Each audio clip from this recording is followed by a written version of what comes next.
Jake Asman Show will begin shortly. Thanks to all these great Patreon members who help support the show. Get your super chats ready. Jake will be here in just a moment. If you love the New York Jets, this is the place to be.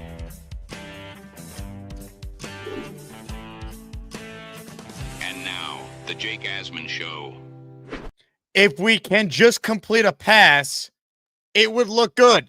Woody Johnson talking about the state of the New York Jets. Oh, baby, what an owner.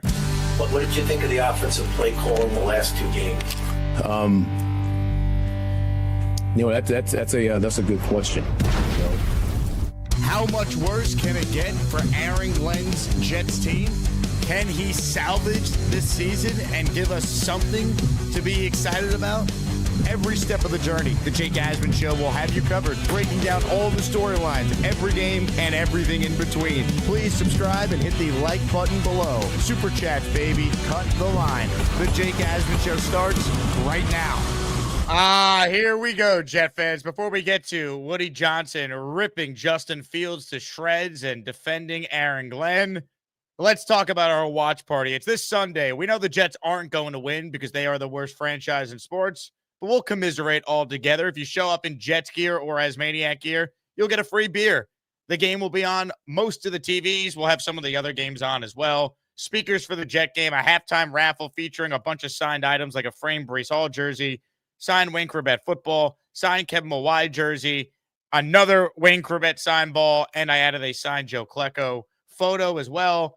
So RSVP for free. You'll be entered in the halftime raffle, and let's have some fun and watch a bad football team because let's be honest, at this point, we're all in this together, and we'll commiserate at Goldies Tavern in New York City this upcoming Sunday. All right, let's talk about these comments, but first we say hello to our guy Joe Blewett from JetsXFactor.com. Normally, Joe, we bring you on for film, but, I mean, I already watched that game in person. I don't need to see much more film. We got to get to these Woody comments, and I know that you've only seen some of the quotes. You haven't actually heard anything yet, so this is going to be a lot of fun to get your honest and real-time reaction to what the owners said at the owners' meetings in New York City today.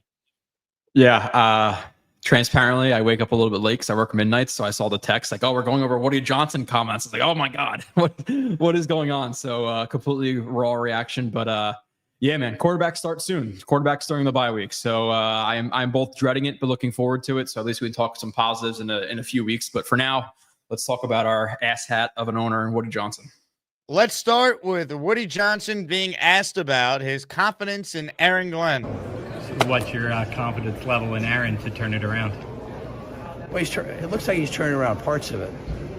You know, it's hard when you have a quarterback with, with a rating that we've got. You know, I mean, he has the ability, but something just is not jiving.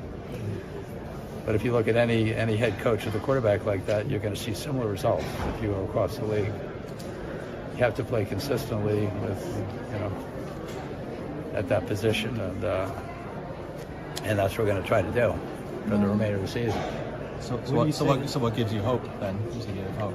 I just think defense, special teams are doing better. The defense is pretty good, and if we can just complete a pass, it would look good. We got to complete some passes. You got to convince them that you can do something. Otherwise, it's hard to have a game that you could win. So his reasoning for having faith in Aaron Glenn is Aaron Glenn's hand-picked quarterback that they gave $30 million guaranteed to. If we just basically get rid of him, and congrats to Tyrod Taylor, by the way, on starting this week on Sunday. If we could just get rid of him, then, all is fine because the defense and special teams, they look pretty good. I mean, come on, man. If we don't laugh, we'll cry. The fact that Woody sounds like a drunk fan, just spouting off takes, blaming the quarterback, he's not completely wrong. Fields is awful. We know this. But come on, man. You're the owner of the team and you're saying that. How's the rest of the locker room going to respond hearing that? You just make Glenn's job harder, Woody, because now he's got to deal with that. Justin Fields, would it surprise you if he requests a trade now? Why would he want to be a Jet if he's being benched and then the owner blasts him and makes him the face of the 0-7 start when while Fields is not good, he's not the only reason why this team is 0-7 right now. Come on.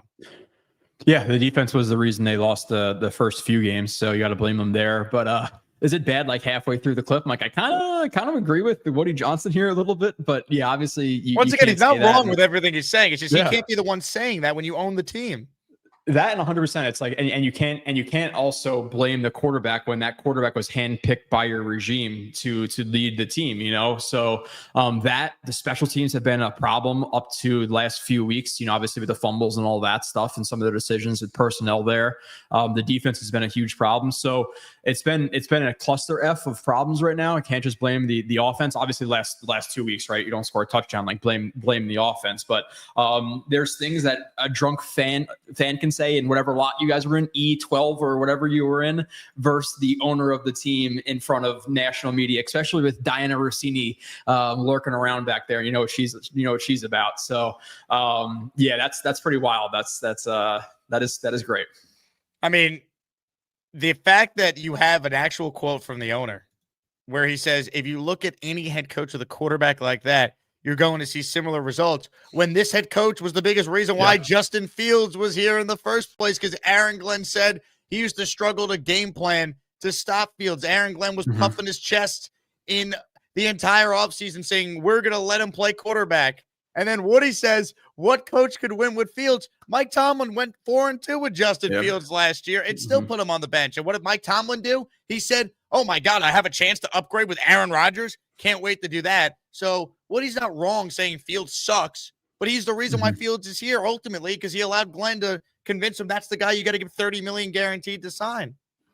Yeah, it's also not a good example, like exactly what you said, that the Steelers were 4-2 with him last year. Like there is just evidence the last season that you can actually win with this guy. And again, if your defense didn't blow 3 or 4 coverages in week 1, you have one win, you know, so that's at the minimum, you know, some of the other games with the fumbles and stuff like that and the returns. So yeah, it's not a good look. I'm not sure what Fields is thinking now, getting benched, towel over his head, all this stuff. And now you said that Tyrod is starting this week. Again, I'm not privy to Jets news today because I just got up. But I was making a joke because, I mean, if the owner comes out and says what he says about Fields, Aaron Glenn doesn't need to name a starter. We know the starter is Tyrod Taylor. Unless Aaron Glenn is so incompetent, and I don't think he is in this regard, that he's going to defy the owner's comments here and actually put Fields back out there on Sunday. That would be funny just from the comedy standpoint.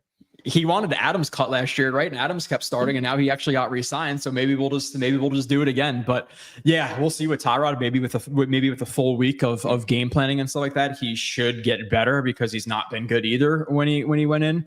And I said it on Twitter, like you was talking about like the fans being apathetic and stuff, and so am I. Like I put it on Twitter today. It's like I don't even want to review the bad quarterback play because we'll be watching new quarterbacks in a couple of weeks and a year from now. Like, what's the point of putting up bad Justin Fields play and then Justin Fields FC comments that, oh, you don't know ball, so I didn't feel like doing it today. So what is not wrong? Like, hey, if we could just complete a pass, it would look better. You just can't say that in public. Like you saw the smile, like he just wanted to basically say like, yeah, this guy sucks and we can't go anywhere with him. But one, you can't say it in public. And two, like you said, you can't say that as an owner. Your team hears about it. Fields hears about it.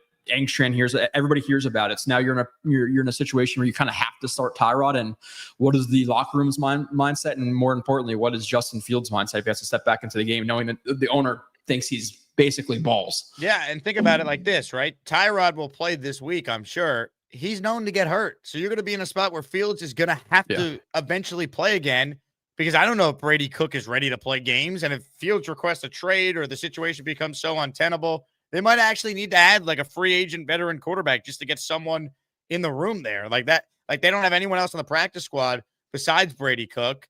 I mean, look, he's not wrong with what he said about Fields. The issue is the reason why Fields is here is because the head coach that you entrusted the franchise to said, let's get rid of Aaron Rodgers and bring in Justin Fields. And we're going into game 8 and you've already put that guy on the bench. He's already been historically bad. The Jets have not scored a first half touchdown since week 1. If I'm Woody, I'm asking these questions to Aaron Glenn like, dude, what happened here, man? Why are we trusting you to lead our franchise if your biggest decision you made has already proven to be a total disaster and we're not even at the midway point of the season yet? Yeah. Yeah, and I don't know what's the Colts record right now with Daniel Jones. They're like 5-2, or they're at the top of the AFC, right? So they're one of the better teams. And I'm not saying it's all coaching, but I think you could win more than no games with Justin Fields. You know, like I think this could easily be a 3 or 4 win team right now. So you have to blame it some on the coaching, some on Engstrand. I think Engstrand started out decently hot and then has really come back to earth in recent weeks. We're actually questioning him going forward as an OC, but the lack of designed runs in the last few weeks, the lack of motion, the predictability on first, second, third down hasn't been great. So I don't think they put Justin Fields in the exact best spot to succeed. I do think they should be more successful than 0-7. And like we've been saying, it's like, hey, this is your guy. Tell me why it's not working. You identified him. Now, we all know the real reason, right? Like he was the only guy in free agency who really had a chance moving forward to be anything. You know, like even if it was a 5 or 10% shot, you know, guys like Kirk Cousins, whoever didn't necessarily offer you that. So I understand the swing there. But it's just crazy. Like they owe this guy what's like $20 million next year. So he's gonna be on the team next year too, unless you. How do you get rid of Fields at this point? Like now, after all these comments, he has to sit on the bench next year. What's going to happen? Here's the problem. So you make a great point, right? I looked it up today because you look at Justin Fields now, right? And this is before we knew Woody was going to basically say Justin Fields is a god-awful quarterback, which once again, Woody's not wrong, but here's why you can't say it. Justin Fields, if cut by the Jets, is a $22 million dead cap charge next year on their books. You have to keep him. So now you burnt that relationship. You made Aaron Glenn now have to problem solve an additional problem. He shouldn't have to problem solve. Like he should be able to bench Justin Fields and not have to worry about it destroying Fields. Like how does Garrett Wilson, who's a captain on this team, feel about these comments from Woody? Right? Like say whatever you want about Justin Fields. Garrett Wilson and him are very close. They're teammates at Ohio State. It's not smart. Woody's not wrong. And it's funny to laugh at him just completely shitting on Justin Fields. But this season is such a bleep show. It's only going to get worse now. Like the idea that Aaron Glenn's going to be able to turn this around, you just made it harder for him to have any chance at doing that.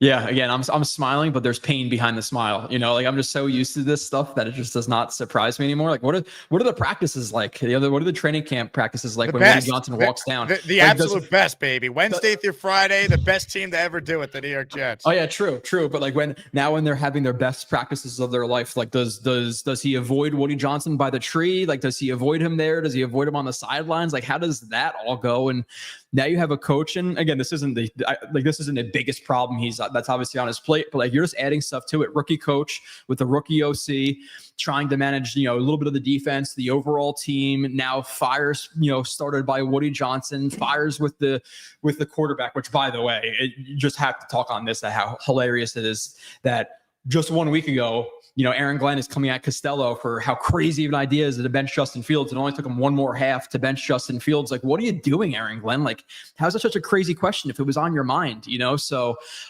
it just keeps getting worse and worse and worse.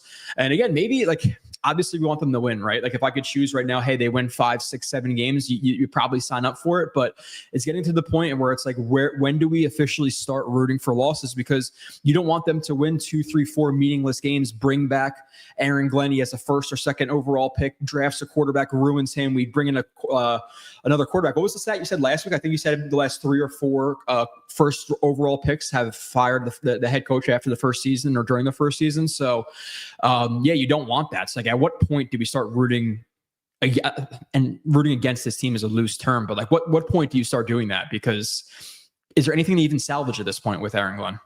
Last 4 quarterbacks taken number 1 overall have seen their head coach fired during their rookie campaign. So here's what could happen. The Jets are awful. Yeah. They pick a quarterback first overall, and we're the Titans next year, where clearly Glenn, it doesn't get any better. And there's some real signs of him just not knowing what he needs to do to be a head coach, being in over his head, not improving on mistakes he's made. The best example of that is he said he should have thrown the Hail Mary with Fields at the end of the first half in London. So what does he do Sunday against the Panthers? Goes into the locker room with a timeout in his pocket, does the exact same thing again.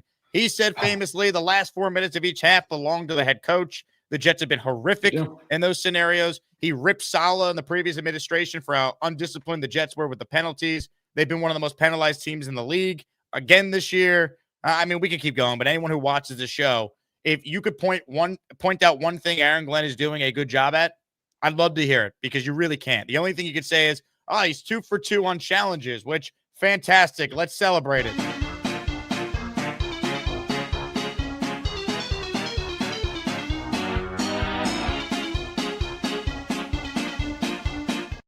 Now, I will say this. This season is such a bleep show. It has created some of the most legendary quotes I think we will ever see. Shout out to NYJ Matt for putting this all together on a tweet earlier. Aaron Glenn earlier this year. We're killing ourselves. Breece Hall after the Dolphins lost. Teams shoot themselves in the foot. Then we come back and shoot ourselves in the head. And today, Woody Johnson giving us not one, but two bangers. If we can just complete a pass, it would look good. And then if you look at any head coach with a quarterback like that, you're going to see similar results. See, when Woody did this to Zach Wilson a few years ago, he was right. And it was not during the season. Doing this during the season, I really wonder how this plays in the locker room, because if you're Justin Fields, I mean, you got to be irate that this owner is just blasting you to everyone when there's so many other issues. And he stinks, but there's so many other issues besides just Justin Fields. Yeah, Aaron Glenn being one of them. Like you said, last week you're talking about, hey, in that scenario, if I can go back, whatever the exact quote was, I stopped listening to Jet interviews probably about week 2, so I forget the exact quote. But if we could just throw a Hail Mary in that situation, and then you're in the same situation, you're actually closer this week, and you don't throw a Hail Mary, you go into halftime, like you said, with a timeout in your back pocket, and because I took back-to-back sacks. But it's going to be fun. NJ or NYJ Matt puts up the videos every year of like that one dude like shaking people's hands or like not shaking dudes' hands. I don't know what movie that's from. But how is he going to do that this year? Like, who are the good players you're shaking their hands and dapping them up and hugging them and stuff, So NYJ Matt puts out some good content. And yeah, the quotes have been, it's just laugh at this. That's all you can do. The best. Yeah. Whether that be winning, whether that be losing, it is what it is. We're probably in the shit for another year or two. We're just absolutely terrible. Let's hold out probably false hope that one of these quarterbacks are going to work out for the Jets. Let's get excited about watching them, because this season has been an absolute joke. Like, at least in past seasons, it takes Woody Johnson 2, 3, maybe even 4 years to like meddle and start saying stupid stuff like this. But new record, again, the Jets break records every week for dumb stuff. But 7 weeks into the season, we already got these comments from Woody. So I don't know what else you do but laugh at this point. Like, it literally cannot get worse. No, it is truly astonishing. If you want to laugh, hey, shout out to Gator for the t-shirt idea. Ladies and gentlemen, if we can just complete a pass, it would look good.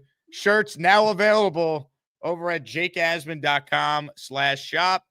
If you buy a shirt, guess what? I'll give you 5 raffle tickets. Now, what are we playing for today? I'll tell you what we're playing for. A signed Mark Gastineau football is up for grabs. Gift a membership to enter. Now, we did reward our 3 raffle winners for the weekly series this morning on Raffle 45. Here are the top prizes so far for Raffle 46. Prize 1, let's go Knicks. Knicks season's back starting tomorrow. A signed Walt Clyde Frazier jersey is our top prize this week. Prize 2 is a signed Jet logo football by legendary New York Jet Wayne Corbett. So we got a Clyde Frazier prize. We got a Wayne Corbett prize. And oh yeah, if you want to win a prize at the end of the show and enter for any of them all week long, gift a membership or send in a super chat that qualifies to win the Mark Gastineau signed football. There's more from Woody to get to. Woody Johnson asked about the fans, Jet fans. Really an absolute phenomenon. I hate this team. When you get this allegiance to a team, I was born into this, and it sticks with you. I'm always a Jets fan, but I'm thankful we have fans like this. I hate this team.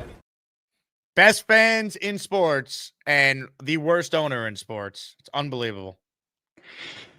Yeah, man. Like I said, I felt bad for you guys that you guys all had to go. I hope it all worked out. But if anything, like, the fans know that this is just absolute garbage, right? Like, we don't buy into false hope and stuff really anymore, because we've just seen so much bad. I'm like genuinely curious. Like, is he gonna demand season ticket money early this year? Is he gonna raise the prices on Jets fans again after I think a bad so. season? Now look at this quote here, Joe. Woody Johnson and what he would say to Jet fans that have lost hope, aka 90% of the fan base already, which is astonishing for a first-year regime. If they're a true Jets fan, that's not a question you ask. They've been at it for a long time. They know exactly what's going on. Yeah, we know what's going on, Woody. We know that you seemingly hired another coach who's learning on the job, who's not ready for the role. And everything that he promised has been total BS. The team is not better in any department than they were a year ago or prior years. And they're off to the worst start in franchise history for any first-year coach. Like, this quote here is laughable. Like, Woody could say whatever he wants about Fields, and he could say that he gives hugs to Glenn every day and he believes in him. That's fine. Yeah. He's supposed to back his coach now. That's what you're supposed to do on October 20th. Robert Kraft backed Gerard Mayo in season before he fired him at the end of the year. All I'm saying is this, Jet fans, if this does not turn around, the idea that 0-17 and Glenn's back, or even 1 win or 2 wins, and he's definitely back, I don't see it. Now, Woody's Woody, so maybe he's so delusional he would keep Glenn around to pick a quarterback and ruin that guy. But I for the life of me, do not envision Aaron Glenn surviving a 2-win or less season. I just don't see it. Just look at the quote though. They've been at it for a long time. They know exactly what's going on. Like, yes, exactly. We know. We know that you hired another terrible coach. That's what we know, Woody. Exactly. Like we know garbage when we see it, and this is absolute garbage, and maybe we should start it again. Like, is that if that's what he means, then yeah, fine. I'm with you, Woody Johnson. But past that, like, oh, they're they know what's going on because he's turning it around. It's like, no, this is the worst Jets team I've ever seen with the most talent that not they've ever had, but relative to their talent, this is definitely the worst Jets team I've ever seen. So. Yeah, it's brutal right now, Woody. So we know exactly what's going on. It's an absolute garbage product. There's nobody at the stadiums. Like I talked to you, I don't even know if it was after the first week or whatever, but like I gave up my season tickets this year because exactly what happened this year. I pay, let's just say for an easy round number, $100 a ticket per game. And then by the midpoint of the season, those tickets are worth $40. So why am I paying for? And it's not even like the same people sit around the same sections anymore. Everybody moves around. So the stadium experience is terrible. There's nothing going on pregame. You're in the middle of swampland. You demand the money early. You raise the ticket price after Rodgers tears his Achilles and demand the money early. It's like there's so many bad things with the stadium experience and Woody Johnson and the whole like trying to shut out Fireman Ed a few years ago, like not putting him on the jumbotron. I heard there was some issues with the electronics this game and stuff like that, like speaking over people or whatever that was. So the stadium experience is terrible. You demand the money early. You're giving your fans absolutely nothing to root for. So yeah, we know what's going on. Like, fire the coach, move the team maybe into our own stadium. That would be delightful. I don't know if that ever happened. I know if it was in New York, it'd be better for you, worse for me. But this team needs something, man. It's just, again, it's October 21st and we're talking like this, but really we've been talking like this for a month, Jake. Like after week 3 or 4, we're like, okay, season's over, and it only continues to get worse. So yeah, we know exactly what's going on. Woody Johnson, thank you. He talked about the special teams being better, which is not saying much. And he talked about the defense being better, which is true. Yeah. But really, like, that's what we're holding our heads on. Honestly, Woody Johnson, this is what he should have done today. And if I had my job I want with the Jets, people always like, oh, you should coach the Jets or GM the Jets or, own the. No, I want only one job with the Jet organization, director of common sense. If I was advising Woody Johnson today, instead of this ridiculous quote about, if you're a true Jet fan, that's not a question you ask about any fan who lost hope. No, here's what you say. I know it looks terrible right now. We are doing everything in our power to get things figured out and have a winning team that fans are proud of. Thank you for still supporting us despite how bad it's been. That's all you say. You acknowledge how bad it's been, and you acknowledge how loyal and passionate your fans are for still supporting your dog crap product year after year. Not making the playoffs in 15 years, longer than any team in professional sports, not winning a division title in over 20 years, not having a winning season in 10, not winning more than 7 games in 10. All you say is it looks terrible. We have belief. We have the right people. We are not asking for you to believe us, but just we will prove to you we know what we're doing. Thank you for being supportive. That's all you say. This quote here just makes it worse. Yeah, don't try to dress up a shit sandwich. Just tell us it's a shit sandwich and it's not good enough, right? Like you don't need to do all this extra dressing for it. It's really bad, and like you said, we know exactly what's going on, and it's been very bad. Just acknowledge it though. Like I'm 100% with you. Like we know what we're watching. Just apologize for it. It's not good enough. We're doing our best to turn around exactly like you said, and do your best to do that. But like we know what's going on. Don't question the loyalty. We're close in a lot of these games. The moral victories. Just acknowledge it has to be better. And this is hot garbage, right? I don't think fans are dumb, and I think they'd appreciate the transparency from Woody Johnson. But don't dress it up like we're not idiots. And special teams too, by the way. It's like special teams works out. Nwangwu, whatever the hell his name is doing good for a few weeks and gets injured again. Like he's been injured all the time. And he got injured because Isaiah Williams cut in front of him on that kickoff. So Nwangwu had to then block, and he got concussed on the play he had to block. Yeah, and then didn't Sherwood injure Michael Carter II like a few weeks ago too? Like that's the reason he was injured. So yeah, now he's such a good returner. He's just consistently out. So the special teams is probably going to get worse again because now it's going to be Isaiah Williams and some other scrub because they absolutely refuse to bring up Jamal Pritchett and Skinner and all of these guys. So whoever the next guy is going to be is going to be on his way now, and special teams is going to suck. But yeah, I appreciate honesty. You know, that's really it from coach and GM and owner and all that stuff. Just tell us it's not good enough. You know, I think 90% of fans would appreciate that more. Yeah, just say it's not good enough. We know we have amazing fans. I feel terrible we're not giving them a product that they deserve. That's all you have to say. Just when he talks, he makes it worse. And it's just like, man, like this is why we could laugh at the absurdity of what he's saying about Fields, but those comments are why the Jets are looked at like the biggest dumpster fire in sports by many people. Those comments are why Woody Johnson is perceived to be one of the worst owners, if not the worst right now, you could argue, in all of sports. So like, it's funny to laugh at, and if we don't laugh at it, we'll cry.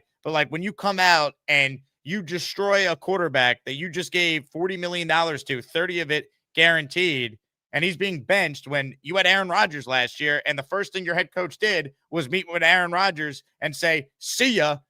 The perception of your organization has never been worse when these things continue to happen. And when he magnifies it with these comments here, I mean, the Jets are an absolute joke, and that's the moments like this with the owners, why people say it starts at the top. Yeah, well, that's are there 124 professional teams, right? I believe it's that, or 122, something like that. What's another year? You know, we're the longest drought of all those teams. What's another year? Again, getting compared to Middle Tennessee State, and people talking about how embarrassing it was, and Kurt Warner losing his mind before the half, the last game, and then having to unfortunately unload that frustration on one Michael Nania on Twitter. He caught the bad end of the stick there. It's just so embarrassing, dude. Like I said, I used to be excited for the games. Like now the games start, like after the first quarter, like kind of walk around my house. Like I got the TVs on with the game on in a bunch of different rooms and stuff. So if I'm taking care of my kid, I can watch it. But like, I don't care if I miss a play or two now. Like I said, 13-6 felt like, 27-6. Like it just feels insurmountable. The Jets can't score touchdowns. The offense is putrid, and Engstrand starting to concern me a little bit. You got Woody Johnson saying these comments. You got Fields This is only the beginning, too. Man. I'm telling you, this is like these comments by Woody are going to have have a major impact on the locker room, because players will see this and be like, why am I busting my ass playing hard for this owner that treats our quarterback that way? Like whether you think Fields is good or not, and he obviously is not good, players like Justin Fields, he was voted the team captain. Like they have respect for him. And the owner coming out and saying what he said, while he's not wrong saying Fields is bad, you can't say it if you're the owner like this. And for those who want Aaron Glenn to succeed or still think he's going to be a good coach, Woody just made it harder for him to be able to try and turn the season around when he makes comments like this. He really did. Yeah. Yeah. It makes it harder to go back to Justin Fields if he does get healthy. I am clueless to why the Jets, with Justin Fields, the only really good thing about him being the legs, and he has a contusion in his legs, whatever it is, and they don't bench him. Like it's the easiest out in the world. He's sucking. Oh, his leg is hurt. Bench him and then play Tyrod. But now it's going to be harder to go back to Fields with these comments. And like you said, like the players, even if they recognize he's not good, look at Membu when he took his 9th sack or 8th sack, last week, he was freaking out. But the players buy into him. This obviously affects the team in no positive way. It's only negative. And at what point do these guys start to check out? Like the guys on the last, and obviously it's hard to necessarily check out because the film is out there. The teams who are evaluating are going to assign you based on your last year of play. But at what point do you guys start checking out a little bit where they're not going the extra mile to make a difference on that rep or whatever it may be, because they don't want to get injured. They don't want to play for this coach. They don't want to play for this owner who is now calling out their quarterback. It just really complicates things with Glenn and having to go back to him. Then again, it's definitely with the morale that's already absolutely terrible. Breece Hall saying like you feel it after the game, you feel it from the fans, you feel it when you leave, and now you feel it from the owner as well. What do you do from here? I guess other than hoping eventually we hit rock bottom. Like I don't know where it is, because again, we're just digging and digging and digging and digging, but eventually we'll get there. But maybe that's what you root for. We eventually get there, and then suddenly it's just up from there, because it just doesn't seem like it can get worse at this point, but it continuously does. So do we just root for 0-17 and the worst team in NFL history at this point? And just hope we can come back from the bottom? Like I don't know what to do at this point. Yeah, I mean, look, you hear comments like that from the owner, and you're like, all right, they go 0-17. He has to be synonymous with that. So it's like, you know what I mean? Like, It's like, why should we care if this is what the owner of the team is coming out and saying. Like, he doesn't get it. And, I'll say this, right? We're presented by FanDuel. Looking at the Jets and the Bengals Sunday, the line 6.5. I wonder if by the time we get closer to kickoff, the line will move, not because of anything that happened on the field this week, but Woody's comments. Like, I wonder how players are going to respond to this. I actually would be really impressed if Aaron Glenn is able to get this team to play a really good game where, like, they're in it and they have a chance to win, because I think these comments are going to have a real negative effect on the room. There's a lot of guys that are going to hear these comments from the owner and just be like, what the hell, man? Like, really? Like, it doesn't do the Jets any good, and it makes Aaron Glenn's job a lot harder. I really believe that.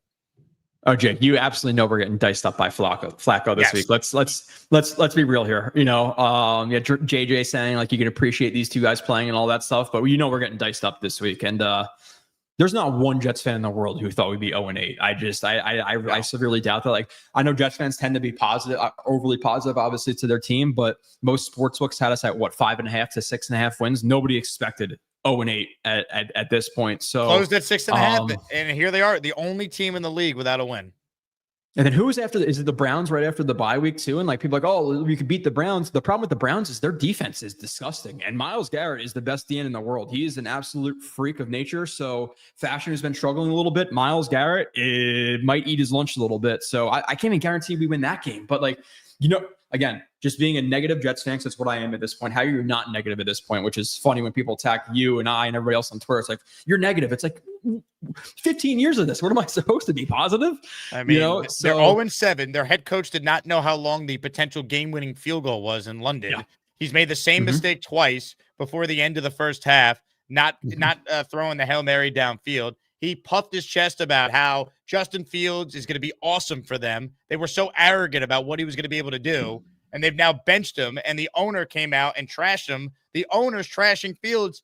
The head coach that he backed today and said he still has confidence in, he's the one who said you got to have Justin Fields. Let's give him $30 million. But I'll tell you what, as negative as we are, Joe, you want to be positive about something? I got some breaking news. No, I don't. Breaking sports news on the Jake Asman Show. The power of friendship will save the Jets. Woody Johnson says he literally hugs Aaron Glenn every week and tells him he believes in him. I'm surprised this isn't from Connor Hughes. Remember that Connor Hughes thing with, Did he whisper into his ear as well on this one? Yeah, man, that's this. You know what?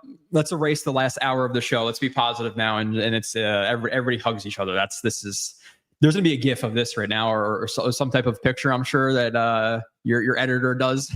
Glenn hugging Woody Johnson or something. It's just, thank God they hug, man. I feel a lot better now. Thank God Aaron Glenn gets a hug every day from Woody Johnson. For me personally, being able to ask other coaches that have been in a situation, how would they handle that?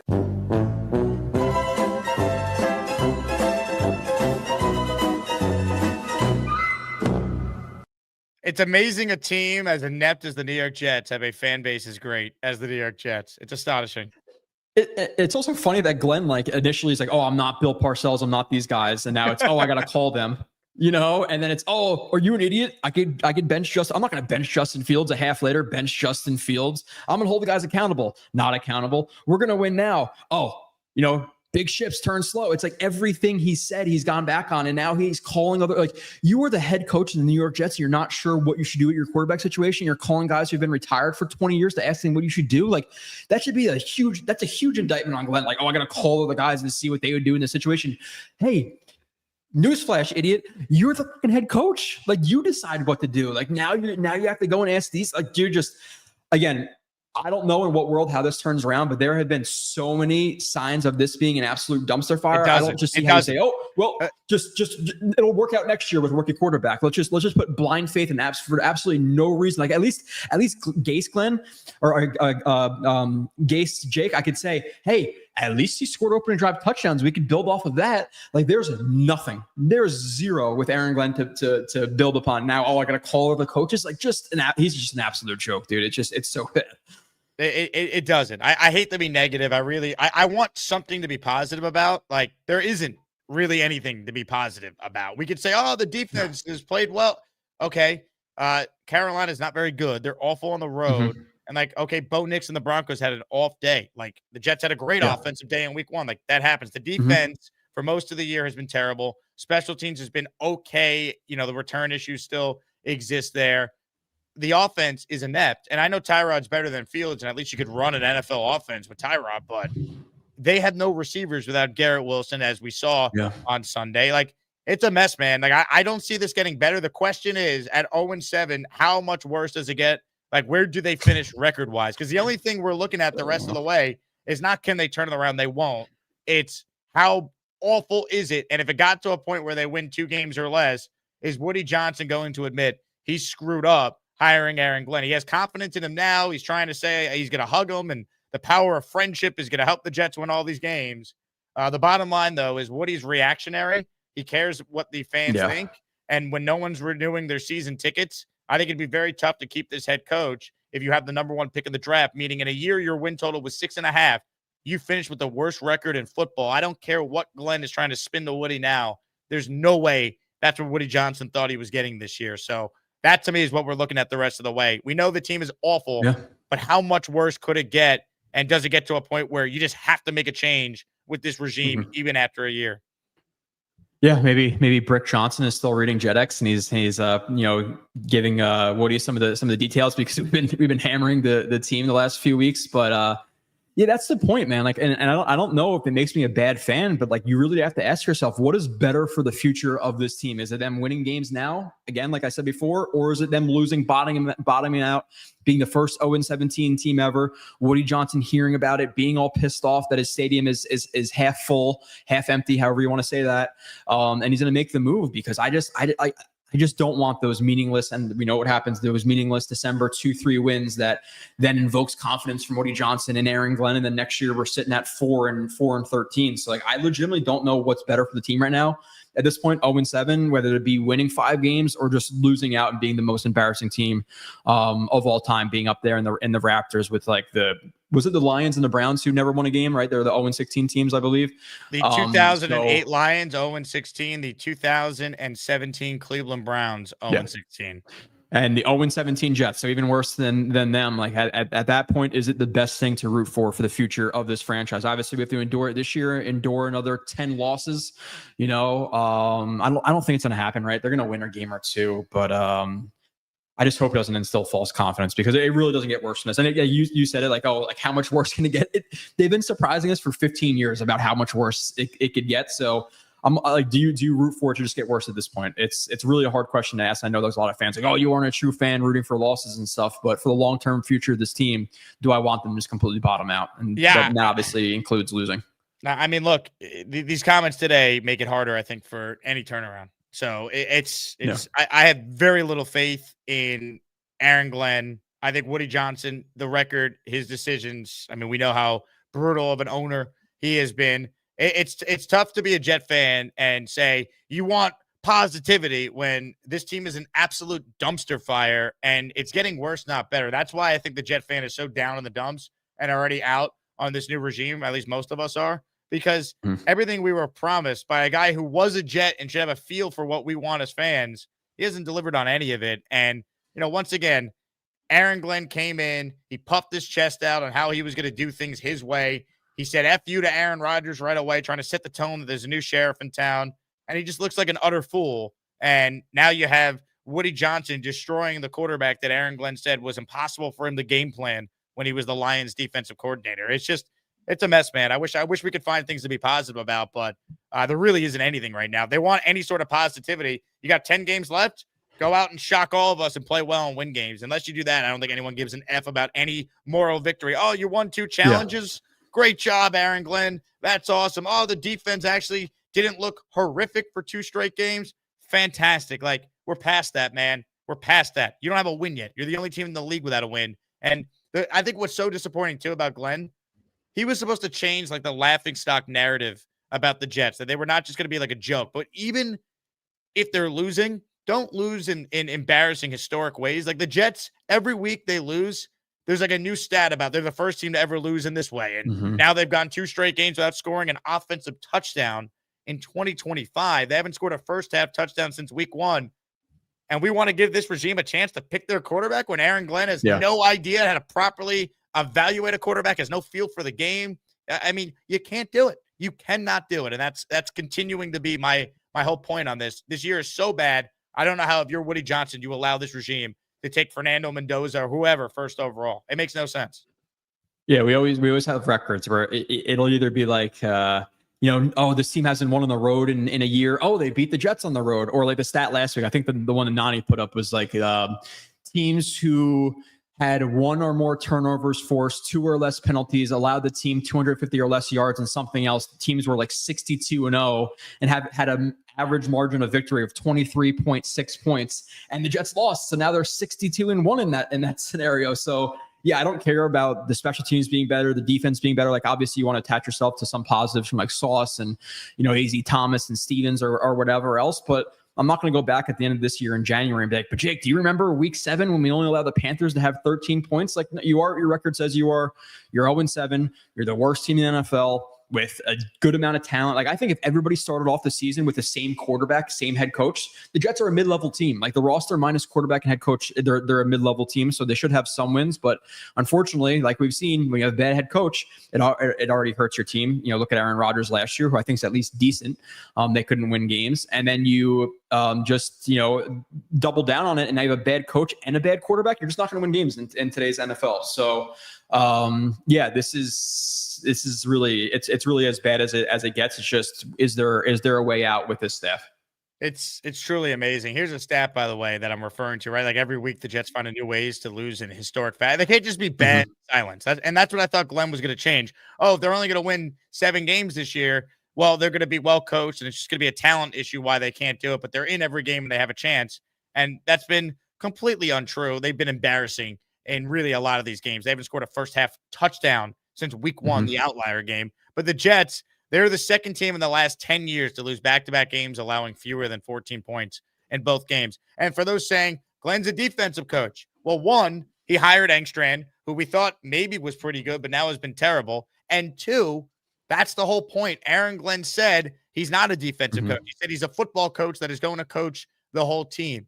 And they are inept. And if you could say, well, they don't have enough talent on offense, they voluntarily chose to get rid of Aaron Rodgers and Devontae Adams and didn't replace them. They didn't replace a number 2 wide receiver. We knew they needed to add somebody, right? We knew once Rodgers wasn't here, Devontae wasn't going to be here. Okay, fine. How do you go into the year knowing that if Garrett Wilson rolls his ankle, you're trotting out there Alan Bard, Josh Reynolds, Arian Smith, who's a 4th-round pick that's probably undrafted? Really? These are the people we want evaluating these quarterbacks and building the roster around the quarterback? Really? That's the plan? The plan is you're going to ruin the next quarterback, because we've seen in Jet history recently, you could actually pick the right quarterback, but if you put that quarterback in a spot with an awful coach and awful roster, people are going to think they suck. It turns out Sam Darnold was a really good quarterback that was failed by the Jets. Don't make the same mistake again. Please, for the love of God, if you go 0-17, please clean house, hire a legitimate offensive-minded coach, and give yourself the best chance to actually turn things around with a quarterback, for the love of God. I know you've had to have heard these defenses because you take call-ins, and I'm sure on Twitter as well, but you get the people calling in or on Twitter like, well, they don't have a receiver too. Like, how is that? That it's like that is their problem. Like, they didn't sign one. Like, so how can you say, oh, they don't have this, or, oh, Glenn's really trying with his defense, but he doesn't have any good backup defensive ends? It's like, dude, he has control of the roster. Like, which by the way is just adding to his plate that, like, he has to oversee the defense, at least a little bit, I'm sure, oversee the team. He's the GM. Now he's damage control. So there's a lot of hats he's wearing, which makes his job harder. But you can't say the roster's bad and this is why he's not succeeding. But then also he's the guy who's in control of the roster. So, like, people just keep trying to deflect blame from Glenn at this point. It's almost magical how some people are defending him. I don't know. But hey, Dan Campbell started 0-10-1 though, Joe. Oh, I do. Yeah, I've heard that one. I don't know if you heard that. Yeah, Dan Campbell. I've heard that one quite a bit. With the worst roster, the only thing I'll give them is, okay, they had a better quarterback in Goff, but, like, really, like, can I just say, like, I don't care. Like, I don't give a F what the Lions did. I know that we're 0-7 right now. Yeah, you might have an outlier where it turns around, 1 out of 100 guys, it turns around and you're this bad, but 99 times out of 100, it does not work, and this team is talented. Like, we know this team should not be 0-7 right now, probably going into 0-8 at the bye week. They should have at least a win or two. It's just a rudderless ship. And at this point, I guess you look forward to the trade deadline. Who gets traded? What assets could they bring in? But at the same point, it's like, okay, well, even if you bring in assets, do we trust these guys to bring in said assets? Like, do we trust their talent evaluation? Do we trust them to develop these guys? Just like you said with the quarterback, look at Daniel Jones, look at Baker Mayfield going from, team to team. And then now he ends up and he's like almost a MVP candidate with the Bucs. Like, head coaching matters so much more in the NBA or in the NFL more than I think in any other sport. And we see it year after year what bad head coaches can do to the roster. They go elsewhere and they succeed. So, what else? I guess we hold out hope it turns around next season, but I just don't see it with Glenn. So, is it a pride thing with Woody Johnson, do you think, Jake, or do you think it's a thing where, hey, he's afraid to eat $40 million, even though I think his net worth is $4 billion. I could be wrong on that. So that's what AI said on Google. But $40 million to him is what, $100 to us. Like, I would eat $100 right now for Aaron Glenn to not be the coach next year. Like, I would gladly eat $100. I would eat $500 for him not to be the coach next year at this point. So, I guess that's what we root for. And look at the quarterbacks and, oh my God, Simpson's so good, Moore is so good, and let's raise a tent over those guys, I guess. Yep, 100%. And a great point, by the way, by Leon, who says it's not like Glenn brought any key figures from Detroit's turnaround to his front office. No Dorsey, no Holmes, no Agnew. Completely fair, Leon, right? Because the one thing the Giants did when they put together their regime, Dable and Shane came together from the Bills, right? They looked at a successful organization and said, let's pick from them. Like, if you're going to get Aaron Glenn and give him the full power, why didn't they bring in someone from the Lions to them? And then player-wise, the only player that Aaron Glenn had any connection to is Reynolds, who was an offensive player, not even on Glenn's side of the ball, and played there 2 years ago. So I think that's a fair criticism in hindsight. My favorite is the people who say that Glenn needs to get his guys when some of the biggest things he did was keep a lot of the same players on this team who a lot of us knew couldn't play. They kept Michael Clemens. They would have saved money on their cap if they cut him. He actually got a playing time incentive in his contract on his rookie deal because of the amount of snaps he played as a day 3 pick last year. They would have saved money moving on from him. Xavier Gibson, we've beaten down and talked about over and over again. We all knew he should not have been on this team. I mean, re-signing Tony Adams, why? Like, Isaiah Oliver, why? Giving Stevens $36 million. Like, they went out there and they kept a lot of the same players. Re-signing Jamie and Sherwood, they didn't have to do that. They wanted to give him $45 million. And now he's not a scheme fit. Well, shouldn't they know that? So, like, that's my big thing. It's like, we could say Glenn's a first-year coach and he needs time and he's learning on the job, but there are too many red flags here dating back to how this entire thing was handled. And he's making the same mistakes and it's not getting better. And then, he's not just the coach. Woody Johnson, the guy who said today that he gives hugs every week to Aaron Glenn, Woody referred to Darren Muji, the team's general manager, at the introductory press conference as Glenn's sidekick. So any major decision Glenn is signing off on, and he's responsible for the state of this team. And the state of this team has never been worse right now. Yeah, like I said, there's literally no positives. Like, in-game management, nope. Timeouts, nope. Like situational awareness, nope. Media, nope.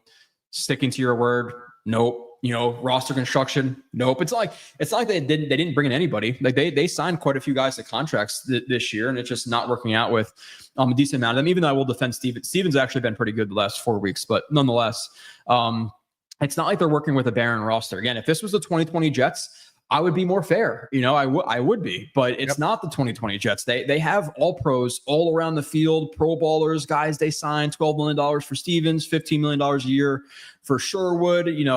Offensive line is star-studded with a bunch of first and second round picks and Simpson on a big contract. Like, they have talent. So lose me with they don't have the talent to win right now, because they definitely should have at least 2 or 3 with their current roster. But again, there's no positives to point to. There's literally nothing. Dude sticks his foot in his mouth consistently, doesn't want to be compared to people, but is talking about calling people, Xavier Gibson, you guys don't see what's happening at practice. Like, you guys only see a little bit of it. It takes one fumbled kick return and then he cuts them. So, like, what were you seeing in practice that made you so confident that he was going to be good? Like, it obviously wasn't something overly glaring, because look at you now a week later cutting him. And again, like I really don't know what Pritchett did, because Pritchett in preseason looked really explosive, really fast, quick, good returner. You know, I didn't hear a bunch of reports of him in camp, like fumbling kicks and stuff. Like, did he piss in Glenn's Cheerios? You know, I don't know what happened with Pritchett, but like, can he please see some playing time? So you have questionable roster stuff with Clemens, with Gibson, with no Pritchett. I don't the people bending over backwards to defend Glenn are entertaining at this point, because the ways they have to do it, like, oh yeah, the roster sucks. They don't have the ends. He didn't bring in anybody. What are you talking about? I don't understand it. And the field stuff on Twitter, it is an absolute cesspool right now. And then all it is going to be over the next 4 months, Jake, is arguing over quarterbacks. You're going to say, you like Simpson, Jake, you're an idiot. You don't know ball. Simpson sucks. Mendoza's better. And then like the next week, that guy will be on Simpson. So it's just, I am just looking forward to the day where we could all just like commiserate and, you know, there's wins and we go to tailgates and be happy. The games are fun. It'll happen eventually. Luckily, I'm 32. I think you're about 30.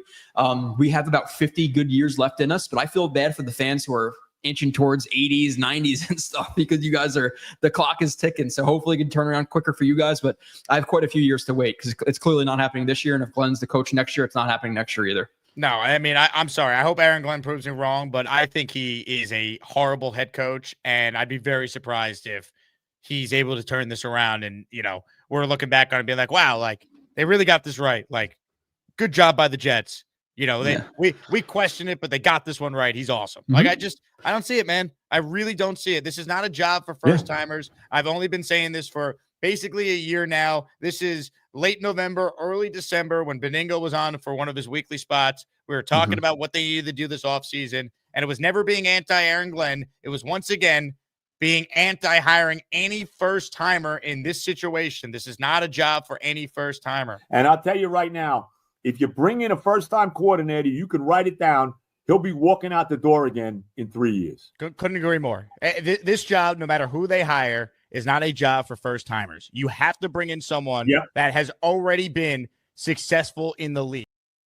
I mean, it's not a job for first-timers. And if they're as bad as it looks like this is going to be, it does give you an opportunity to completely bottom out, learn from what New England just did. They don't regret firing their franchise legend after a year. They got a real coach, and they're probably going to not only make the playoffs, they might even win the AFC East again, because of course. So, like, all these other teams could figure out how to get their franchise back on track. The Texans were a bigger dumpster fire than the Jets. They had a pastor running their organization who had no football personnel background.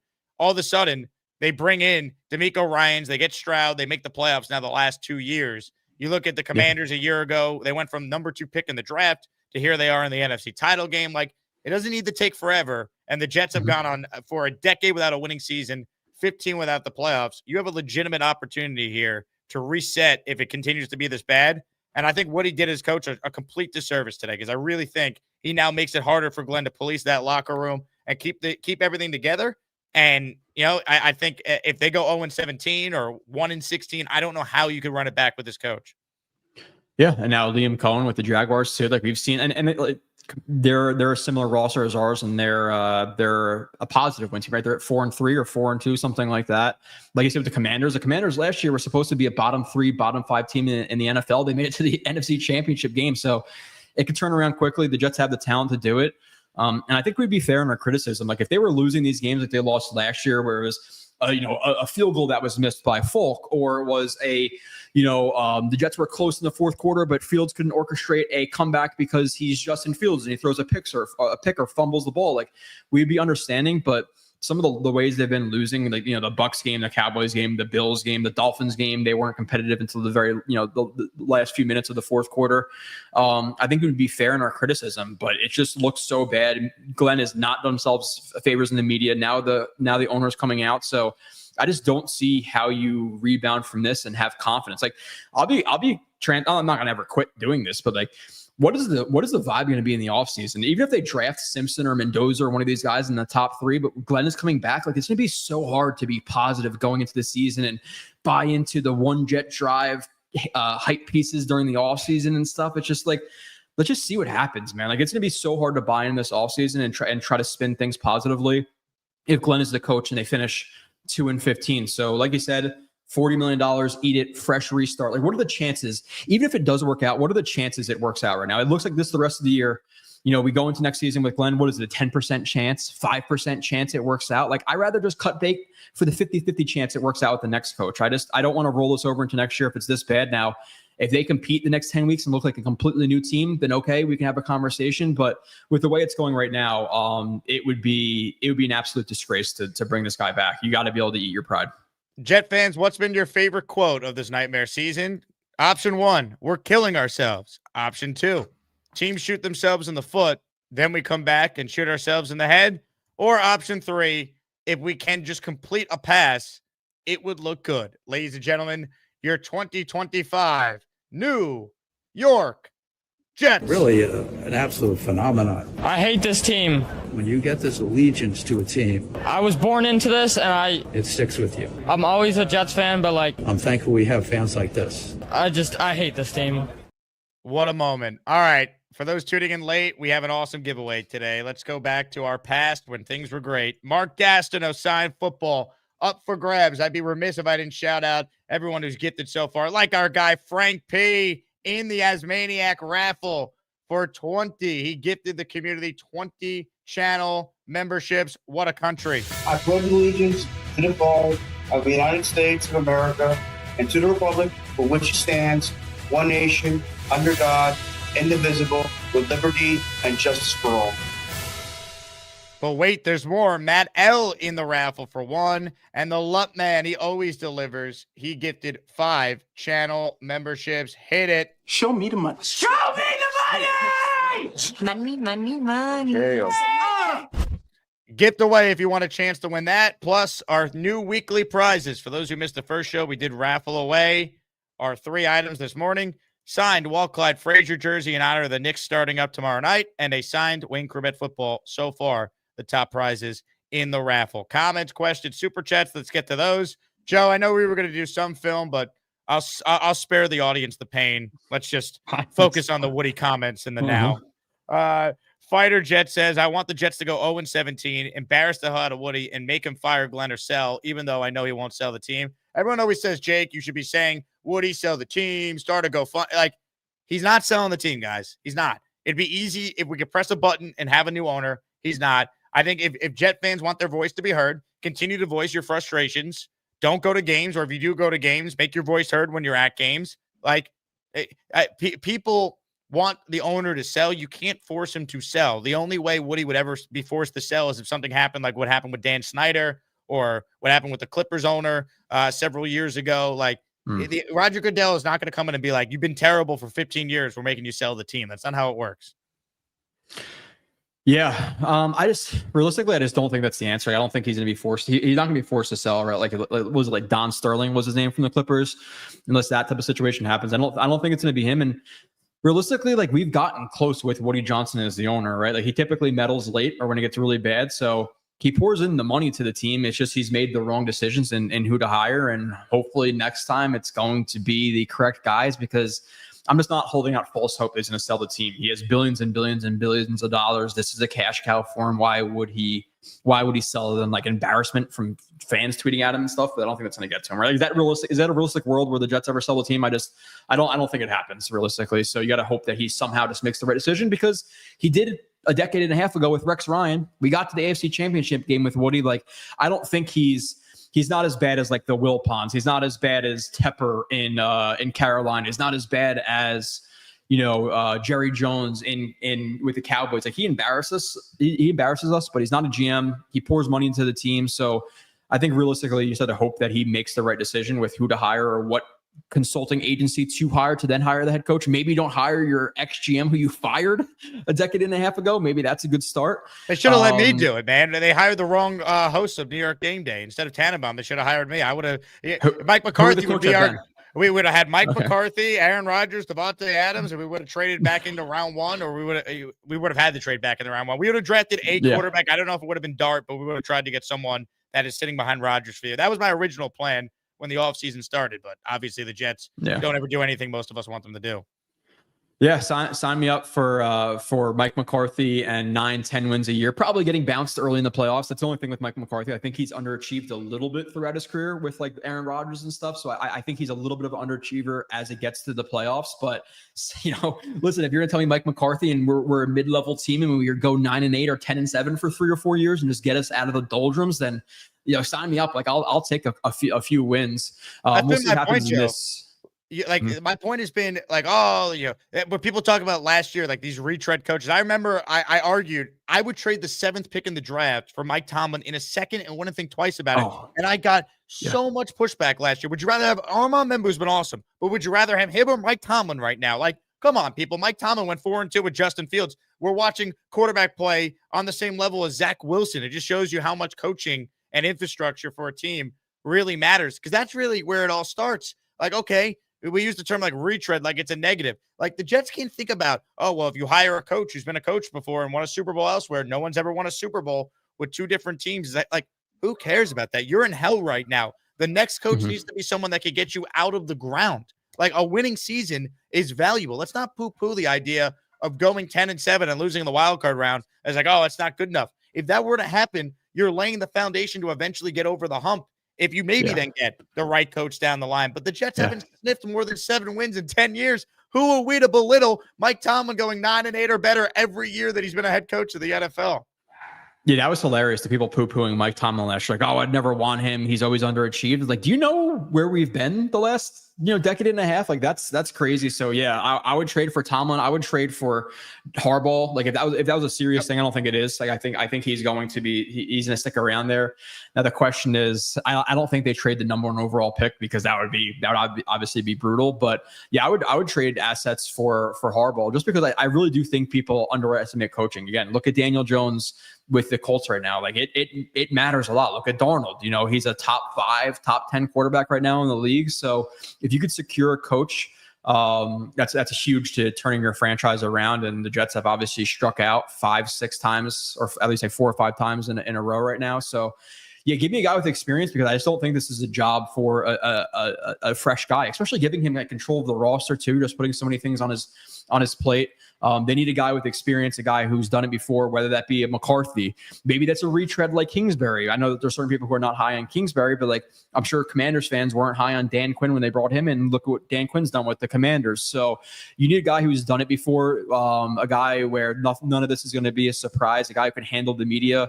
Because don't poo-poo a 9-10 win season with McCarthy potentially, because he needs to pull us out of the depths of hell where we've been at. We'll see what happens in the offseason. I'm hoping we're doing a head coaching search, and it's not Glenn at this point, really. I just don't see how it turns around. There's just no way. Hennessy says, how we interviewed 30 guys and made the wrong move. It really is amazing. Barney says, Fields bad at this job. Woody is worse. Yeah, but a couple things could be true. Justin Fields is terrible, and Woody Johnson, until proven otherwise, is the worst owner in sports right now. That's a fair argument. So I'm not going to push back on that. Big fella, he actually has a film question for you, and I promised I'd ask him on his behalf.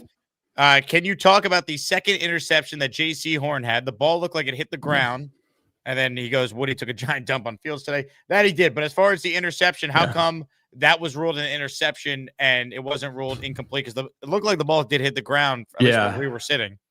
Because we're the Jets? I don't know, dude. Like realistically, like why was Xavier Leggett able to push off on Azaria Thomas to ice the game right there on 3rd and 7 or whatever? Like he clearly gets extension. Azaria Thomas is in phase with him, gets pushed off by 2 yards and it's a catch. Garrett Wilson barely sneezes on a guy, pushes off a little bit, and it's a penalty. Mike Evans pushes off against Sauce. Ibuka pushes off against Sauce. Pickens pushes off against Sauce. Fields gets thrown out of bounds the one play.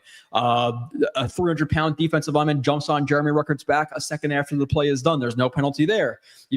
The J.C. Horn interception, I didn't think it was an interception because he didn't control it through the ground and it wobbled there. No reversal there. So really, I don't have a good answer for you, but I agree with the big fella and you. I don't think it was an interception either. But does it even matter? Would it even matter at that point if it was an interception? Like we still would have probably lost the game at that point, right? So I don't know, man. Really, it's the Jets bias, and refs have admitted that there is biases that exists in the NFL. And when you see when you're reffing a team against the Jets, don't be afraid to pull the flag against the Jets, or I don't know. Bill in the raffle for 2 with this super chat here. We are giving away a signed Mark Gastineau football at the end of the show. So gift away if you want to win. Woody's a clown. You should play clown music for him, Jake. I shudder when he speaks. He has to have the lowest football IQ among all owners. Oh, the pain. Shout out to my brother in blue, Joe. Bill, look, the record speaks for itself. The playoff drought speaks for itself. What you hoped is that they hired the right people, and we already have major reservations about that. Like the bottom line is this. We wouldn't be reacting the way we are to anything Woody said today if they were an 0-7. Like if the Jets had a couple more wins right now, we'd be like, that's where they should be. That's probably fair for what they should be given what we all thought the quarterback issue was going to be. Like the reason why we didn't have the Jets winning 9 or 10 games, most of us, is we all kind of thought Justin Fields was not very good. He shouldn't be this bad. He's never been this bad. But like that was the feeling. But the fact of the matter is they're awful. They're not fun to watch. And the coach promised all these things and he's delivered on nothing. So fans are rightfully upset. Like you can't tell any Jet fan to be positive after the crap we have been through and a new regime promising us they're not the same old Jets and they don't have a win. And they're the only team in the league without a win right now. I don't think they've ever been more of the same old Jets than they are. Oh, they're actually worse. Right? They're actually worse. No first-year coach has ever been 0-7 in franchise history. Yeah, so we're not the same old Jets because we're even worse than the same old Jets. Like I said, I think it would be fair if the games were more competitive and they actually looked like an NFL team, but they're not. So I don't know how you're positive at this point, really. Blind faith, you see it on Twitter and stuff with people arguing about stupid stuff like, again, blaming the roster for Glenn's, misfires this year, but then also not recognizing that he's basically the GM, as Muji is his sidekick. So. Yeah, I think it would be fair in a season where they were, what are they, 0-7 now? If they were 1-6, 2-5, but they were competitive all these games, I think it would be a different conversation. But there's nothing positive. At least hold guys accountable at the minimum. That's what you said you were going to do. You're not doing that, and all the other quotes and stuff. In every single scenario, it's a mess right now. There's nothing positive. There's really not. Aaron Glenn wants to know how come we're not talking about Josh Allen and Lamar Jackson's time to throw. By the way. Did those guys get benched this week too? I wasn't watching the other games because I was at the Jet game. Yeah, I saw that one last week. I freaked out a little bit on that one. The difference between those guys is they've won MVPs. They're top 5 quarterbacks in the league, and also if you look at their depth of target's like 2 more yards than Justin Fields. So when they hold the ball for 5 seconds, they throw the ball down the field 40, 50 yards. When Justin Fields holds the ball for 5 seconds, he either takes a sack or dumps it down for 2 yards. So there's a large difference. And like, why even make? I don't even understand like why make the comparison. It's just. Like, don't, he just consistently is all over the place with the media. Like, don't compare me to people, comparing himself to people, going at people about Justin Fields and benching him half later. Remember when he denied the garbage time production? Do you remember that? Yeah, comparing him to Hall of Fame, to all pros and pro ballers, comparing himself to Hall of Famers. Like, it just... Yeah, the garbage time stuff. Oh, it's when he gets rolling. It's like, yeah, he gets rolling because the defense takes the foot off the gas and they play 20 yards back and he just consistently takes checkdowns for yak. Like, it's just, what do you say? I don't know. Bless you, Jake, because I don't understand how you do this for 4 hours a day. Well, I have some idea with some of the calls that I've seen on the show, how you do it for 4 hours a day, but even an hour or two a day of talking about the Jets. Calm your freaky down. Yeah, we get through it, Joe Blewett. We get through it. some Beast Breaker film breakdowns always kill some time, but like, yeah, what do you say? This is the most apathetic I've been 7 weeks into the season, 5 weeks into the season. Like, let's watch quarterback film. Yay. I don't know. I mean, once again, the Jets have not scored an offensive touchdown until they've fallen behind by 2 touchdowns. They haven't scored a first half touchdown since week 1.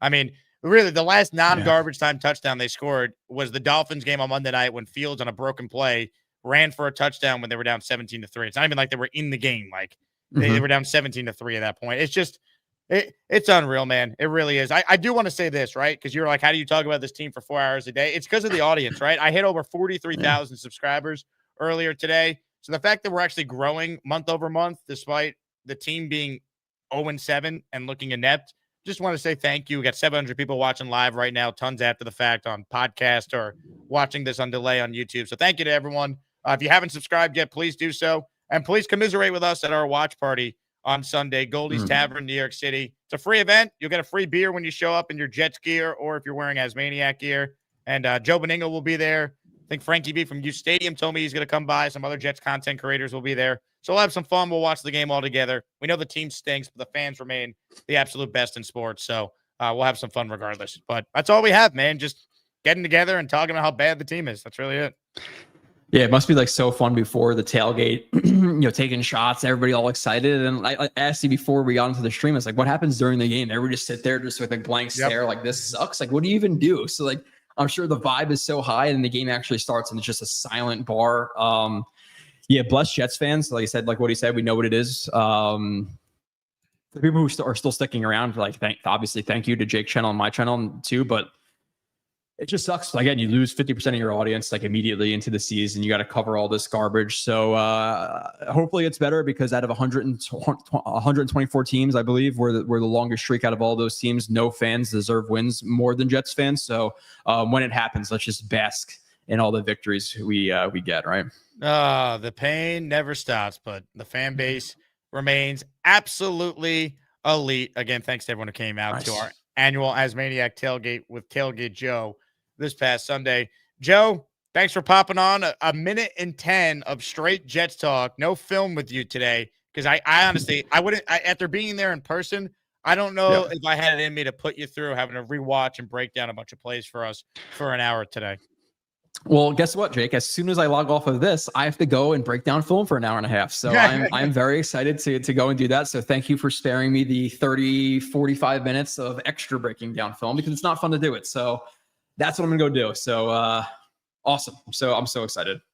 Ladies and gentlemen, he's Joe Blewett, JetsXFactor.com. Joe, we will talk soon. Appreciate you hopping on.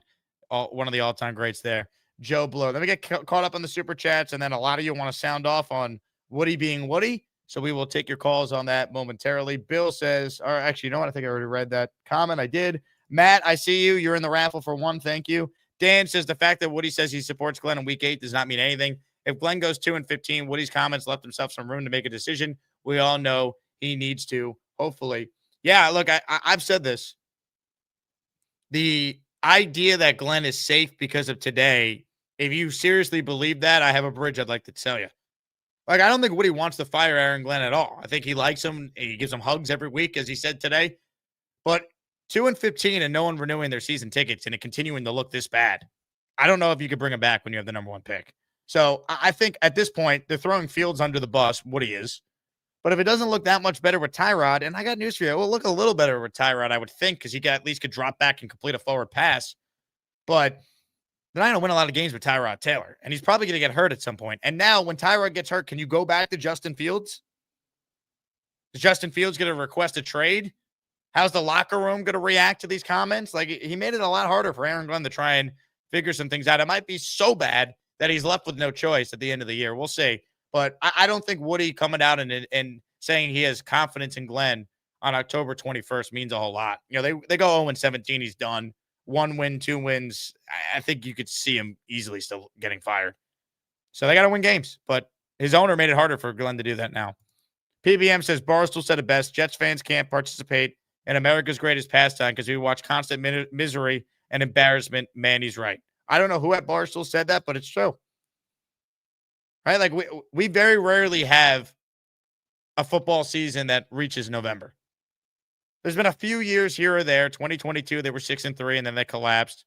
But, like, we don't get a football season. And this year, we never got a football season. I was in Tampa. When they lost to the Bucs, I think it was on the 21st, the season was done that day. They were done. Hennessy says, so when does the 33rd team come back for round 2? I'll ask Mike Tannenbaum that Sunday at 8 a.m. on ESPN New York. Jets Worldwide. Jake and Joe, what's your percentage prediction? Woody brings Glenn back? Well, obviously Joe's not here anymore. I didn't see this. I would say, I don't know. I'm probably at 60-40. Glenn's back. All right. Because I don't think they're going to go winless. And I think Glenn is able to win a couple games here, and he's probably going to win 2 of his last 3 games. And then he'll try and sell us on their headed in the right direction because they beat a bad Saints team and then beat the Bills not playing any of their starters in the final game of the year. It's bad right now, though. I'll tell you. Everyone say, oh, Glenn's back no matter what. Okay, keep talking. 0-17 changes people. Hennessy says, I bet we keep Glenn and he's fired midseason next year. Probably. That's the Titans. That's what he did with Saleh. If you're only going to give Saleh 5 games, you should have fired him in the offseason. Don't go into next year with Glenn needing to coach for his job week by week. Because now, if you let Glenn pick the quarterback, you have the quarterback and the coach not on the same timeline. And it complicates things. And then, after you fire Glenn, you then need to find a coach that actually wants the job for the quarterback you then took first overall. What if that coach didn't have the highest of evaluation on the player you just invested the number 1 pick in? You lose a good candidate who doesn't want your job because you're the Jets, you're a joke, you're a laughingstock, that's your perception. And maybe the best candidate doesn't actually want your job because they're like, well, yeah, he was first overall, but I would have taken Mendoza instead of Sellers or whoever ends up being the guy they take. You know what I mean? That's the problem with this. If you're this bad, clean break. Because if you're this bad, you don't have a good coach because the talent on the team is not first pick in the draft worthy. It's 6-7 wins. Maybe if Fields didn't suck and he was Darnold or Mayfield reincarnated, maybe it's 9 or 10 wins. But no one thought going into the year they were going to be in contention for the number 1 pick in the draft. If you're saying that now, you're lying to yourself to try and cover up that you're not able to accept how bad things truly are. And that's the bottom line. The Lup Man gifted 5. I might have shouted them out earlier. I don't remember. Hennessy says, you know what? This I do remember reading. I just read it. JK says, if we somehow win convincingly against the Bengals going into the bye, how much do we buy back in? You could turn this dumpster fire around. It'd be nice. But a win over Joe Flacco, I don't think means you figured it out. Now, one of the things that Saleh struggled with was extra time to prepare for a team. How do they look with 2 weeks to prepare for the Browns? I don't know, man. Luppy says, Joe watching film saying, my eyes, my eyes. Matt says, Uncle Vito could persuade Woody. J-Mo, if Rodgers was here, Garrett's gone. Garrett would not be gone. And if Garrett requested a trade, the Jets have his rights for 3 more years. It would not have happened. And by the way, a real coach could come in and say, let's get you 2 in a room and get on the same page because our goal is to win. I bet you if Garrett Wilson had a do-over button right now, he'd take Aaron Rodgers back in a second over his current quarterback situation. JK, McCarthy could be our Tom Thibodeau. Agreed. See, the Jets are in hell right now. You need someone to stabilize things and get you out of hell. Buck Showalter did that for the Yankees in the 90s. That's what you need. Mother effing chew. I wouldn't hug Woody. He'd probably smell like cabbage, piss, and losing. All ass, no wins. Ladies and gentlemen, this week's raffle prize is a hug from Woody Johnson. The same hug he gives Aaron Glenn every week. Then he gives him milk and cookies and says, it's going to be okay. We're the New York Jets, and we're built for this shit. We're the freaking New York Jets, so we're shit. What do we have here? Matt gifting 5 channel memberships. Thank you, Matt. I'm gonna do my silly dance, because we're built like shit. What kind of a question is that? We have the moral victories. My team has no wins. No wins. Matt, thank you very much. You're in the raffle for 5. For those tuning in late, we have a sick giveaway today. It is a signed football by Jets legend, Ring of Honor inductee, Mark Gastineau. Peter Stores writes in. He says, is it fair to say Aaron Glenn has a lot on his plate being a rookie coach, and they possibly bring in a new GM and OC next year and things go better? Like possibly he's leaning on them more than he should only because he's a rookie head coach. Well, that doesn't, to me, make any sense. Why would Aaron Glenn get to pick another offensive coordinator?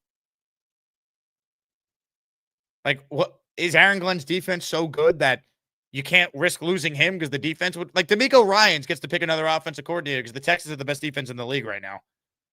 You know what I mean? Like, he's won games. He's made the playoffs. Rex got to pick another offensive coordinator after Schottenheimer because Rex went to 2 straight championship games. He got the benefit of the doubt after 2011 they collapsed. What benefit of the doubt does Aaron Glenn get that he gets to pick another offensive coordinator here? Because Dan Campbell got to fire Anthony Lynn? Like, okay. Different situations, though. Lions weren't going to take a quarterback. The Jets are. If your first big hire was Engstrand and it failed with him, now we're going to trust you to not only pick a quarterback, but now pick a play caller for that. Like, it's just too many things. There's too many red flags there. I wouldn't do it. Some of you would, though. The Glenn truthers are going to say, let him do whatever he wants because he was a great Jet 30 years ago. Is it that has anything to do with him being a good head coach or not?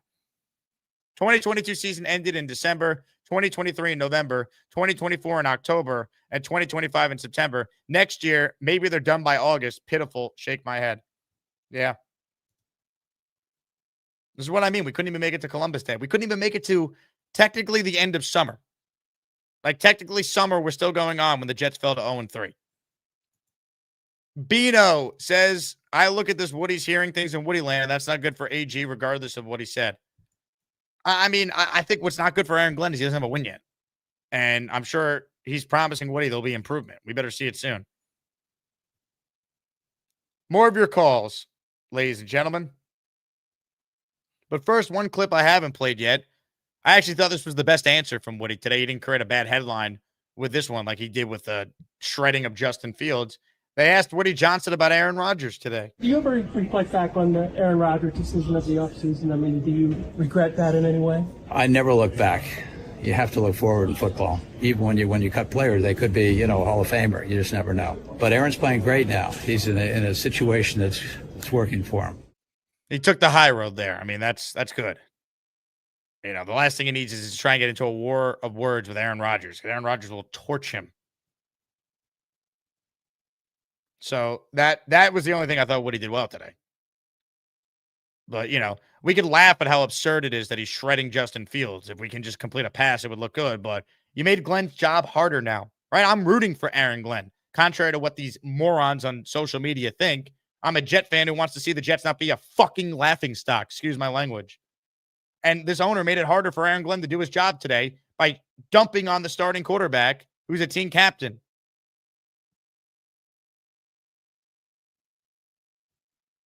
So that's a problem. To your calls we go, ladies and gentlemen. Chef Kevin will start us off today. What's up, Chef Kev? Hey, Jake, man. Thanks for having me on your platform. What a beanie. Man. Let's go. Ithaca, New York. Hey, Hell yeah. Hey, come on, man. My uncle, he works at the Cornell University. My brother, he's my family, but I call my brother Adrian Durant. He's the head track and field coach at Cornell. So, got to support Ithaca. I know you went up there too, man. So, just support and try to bring some positive vibes, man. And I think, man, for this past Sunday, it's not a think, it's I know. The only, great thing that came out of Sunday, it looked like, from all the pictures and the videos and all that, was the tailgate with you, Shine, Tailgate Joe, as maniacs, man. Y'all came out, it's y'all are undefeated, man. When it comes to the tailgates, when it comes to as maniacs, there's never an event that fails. It's always positive. It's always good. It's just unfortunate about, the play on the field, which is out of our hands. But at this point, man, I know, Jake, you was in the building for that, man. And it looks sad, man. At home, unfortunately, we couldn't make it. My son, we had a game up in the Bronx. We got back from it, and we got home around, the end of the third quarter, beginning of the fourth. And towards the end of the fourth, my son is just, laying down on the couch with his tablet. He's like, yo, why are we even watching this? I'm like, sad. we got him, man. We got him. And he's just telling yo, turn on. I'm like, we got to, it ain't that far off, man. For everybody saying that in a 1-score game in the third quarter, basically, people was leaving, I don't blame them, man. It was entertainment. We wasn't seeing the stuff. We weren't pushing the ball.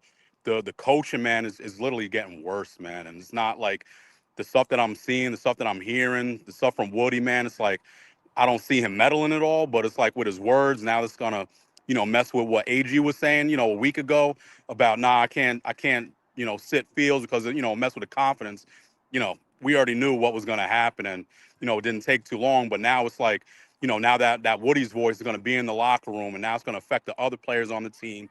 It doesn't look good, man. And for the defense, the last time I was on, this was after the Cowboys game, my son demonstrated how to tackle. And since that Cowboys game, Denver, we did a little bit better. Carolina, we did a little bit better. But for me, it's we need the offense to click, man. And Woody said, yeah, the defense, we're seeing improvements, but it hasn't improved to last season, man. Last season, we were way better. Last season, when the defense was on the field, even with Olbrook, there was a little something, we would get some kind of turnovers. I'm not feeling confident, man. I'm not feeling confident on third downs, third and shorts, man. Even third and longs, at that game, the only positive stuff where I was seeing people stand up and clap was first downs, man. That's it. First down, that's what it comes down to. I'm laughing. I'm literally doing the evil villain laugh when we kicked our second field goal. Like for what? Like I'm literally just laughing. Like now at this point I'm insane. Like I'm just numb. I just lost it now. Like it literally makes no sense why we're not trying to get points at the end of the first half. Not trying to get points, man. Like what do we do? Are we really trying to win? No, And if this we're coaching scared. He has no faith in Fields, and that loser mentality that he was supposed to prevent, he's feeding into when you're not allowing your quarterback in his 5th year to throw a Hail Mary at the end of the game. What are you doing keeping a timeout in your pocket again after you admitted last week you made a mistake with that, and you did it again this week? That's what I mean when I say it's one thing to learn from your mistakes, but he's not learning from his mistakes. He keeps making the same mistakes, and there's fans who blindly defend anything this coach does. It makes no sense to me. And that's the tough part, man. Like I'm always positive, man. For the most part, it's just this season is just like it's killing me to like really say some positive stuff because at this point, some positives? What we got some first downs? Like come on, it doesn't make any sense, man. Like where's the positive stuff? I'll give you it. I found it. 2 challenges won by the Jets. Aaron Glenn has never lost a challenge. All right. All right. We're in the right direction. He's the music. Stuff.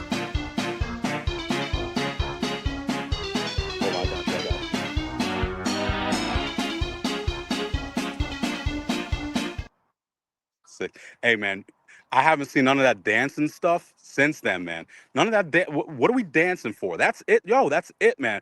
And him saying, "Oh yeah, you know, I want my family to look at me funny if I'm not myself, I'm not my true self." Well, you ain't dancing no more, so do something. What, you gonna dance? And this is what I want, man. Jake, I'm not really the betting man, but when I hear him on Friday say we had a great practice, I'm betting everything. I'm betting everything I have, man, on Cincy. Everything I have. If I lose, I'm gonna hit up Beast and see if he could take my family and us into the attic, man. But I'm that cop. Yo, if he's saying we're gonna have an amazing practice this week, yo, come on. I don't believe in that practice stuff, man. But if you don't mind, man, I'm trying to get some good juju, man. Last time we was on after the Cowboys debacle, my son he taught the Jets how to tackle, and I feel like we did better. Now he's gonna teach us how to run block. Let's see it. Here we go. Yeah, I'm going to teach you how to run block. We're going to teach the Jets how to run block. Oh, yeah, I'm going to teach the Jets how to run block. Let's go. Down. Say go. Look at chopping the feet. Done. Whistle. Yeah. Come on, man. Let's go. Let's go. Sign him. Sign him immediately. He's better than Clemens. Dude, the Clemens stuff is awful, man. He's still getting suckered into I'm sorry. He's still getting suckered in 3rd and 1 in the first. He's still biting inside. Yo, everybody knows this, man. Everybody, hey, if Clemens is on the left-hand side, just fake it to the opposite way, and he's gonna bite and then just boot it to his side. That's the recipe. It's so freaking easy, man. But let me go. The practice is getting ready to start right now, man. I'm just trying to. We got here early. So, we're in championship mode, man. We got our first playoff game this week. We're playing Bronx Warriors at home. If we win that, then we play in New Rochelle for the championship, man. Some meaningful games, man. October, championship game in November. Come on, let's go, man. Let's do this. Let's go. Biggest game the Jets have played in years. Ladies and gentlemen, our guy, Chef Kevin. Yeah. Oh, man, thank you. Appreciate you, Kev. Great call. Shout out to your son.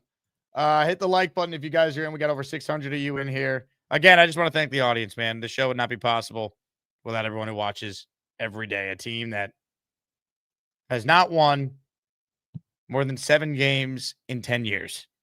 And we have the best fans in the NFL. By far. It's not even close. No other fan base would put up with us. Ladies and gentlemen, more of your calls. Michael Myers is on the line. Hey, Mike.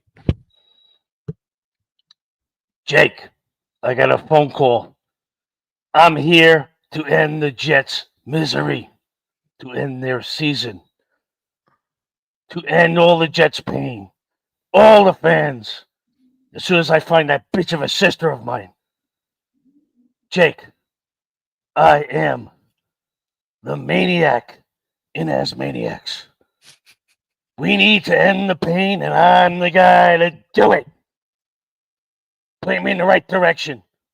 First, I have to find that bitch of a sister. Justin's numbers are not good from this game. Is he going to be your quarterback next week, or would you consider? Come on, man. What kind of question is that? Thank you, Michael. By the way, how funny is it that Glenn flipped out on Kaz's question about who the quarterback will be against the Panthers? And he ends up benching Fields. And then the owner, 10 days from that clip, 10 days later, Woody Johnson is coming out and says, if we can just complete a pass, it would look good. Woody Johnson saying that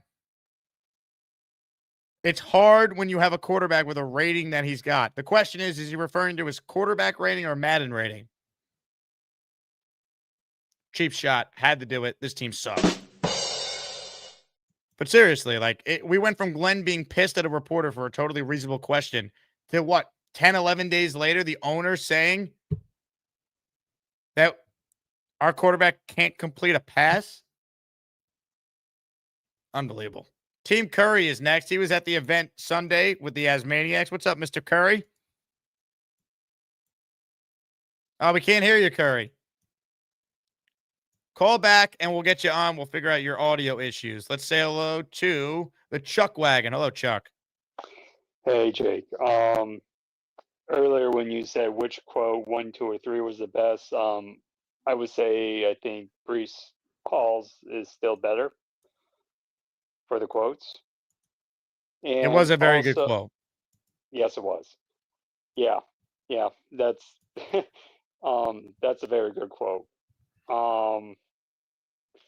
Also, if for some reason the Jets go to 0-16, I think you should have a watch party for the last game against Buffalo.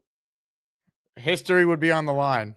Exactly. That's why I think you should have a second watch party if they go 0-16. And also, you have a chance on probably winning your pool. So that would be another good reason for it. I would hope I have the pool won by then because I'm going to have to pick. When the Jets are on their bye, I'm going to have to come up with a team I'm picking next week. So I'm going to have to be on my own for at least 1 week starting next week, assuming the Jets lose to Cincinnati on Sunday. Yeah. Well, I don't know if they're going to win or lose, but I would probably go towards the under because I think the over-under is 44.5, and I pretty much would bet the under on that. Yeah, I mean, look, it's tough to picture them winning more than 4 games. I don't even know if they're going to get the 4 games. I mean, it's bad right now. But hey, don't worry. The head coach made it clear they are here to win now. We're here to win now, and we're looking forward to it. So any questions? When does the winning start? Spencer says, let's cut to the damn chase. AG's the coach year 2, regardless. If they go 0-17, he will not be Spencer. You could stop with the all caps saying this every day. It doesn't make it more true. We need a trade. What about Garrett and Sauce for Beast and Little Joey? We win.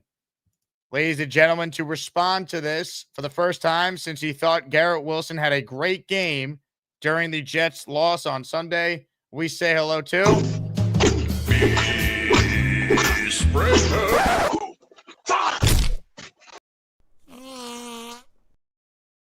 You lose concentration.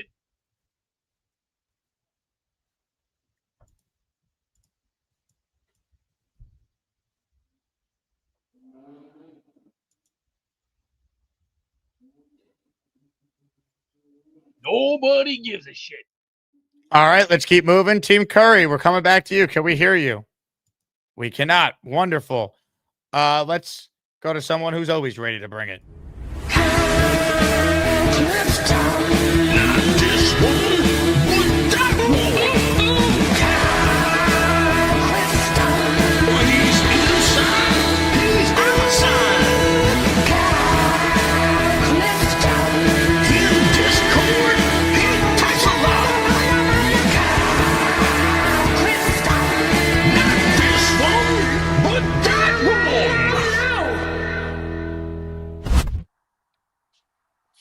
You know, it's a shame because I really enjoyed meeting Team Curry the other day. He was a really good guy. I wanted to hear what he had to say.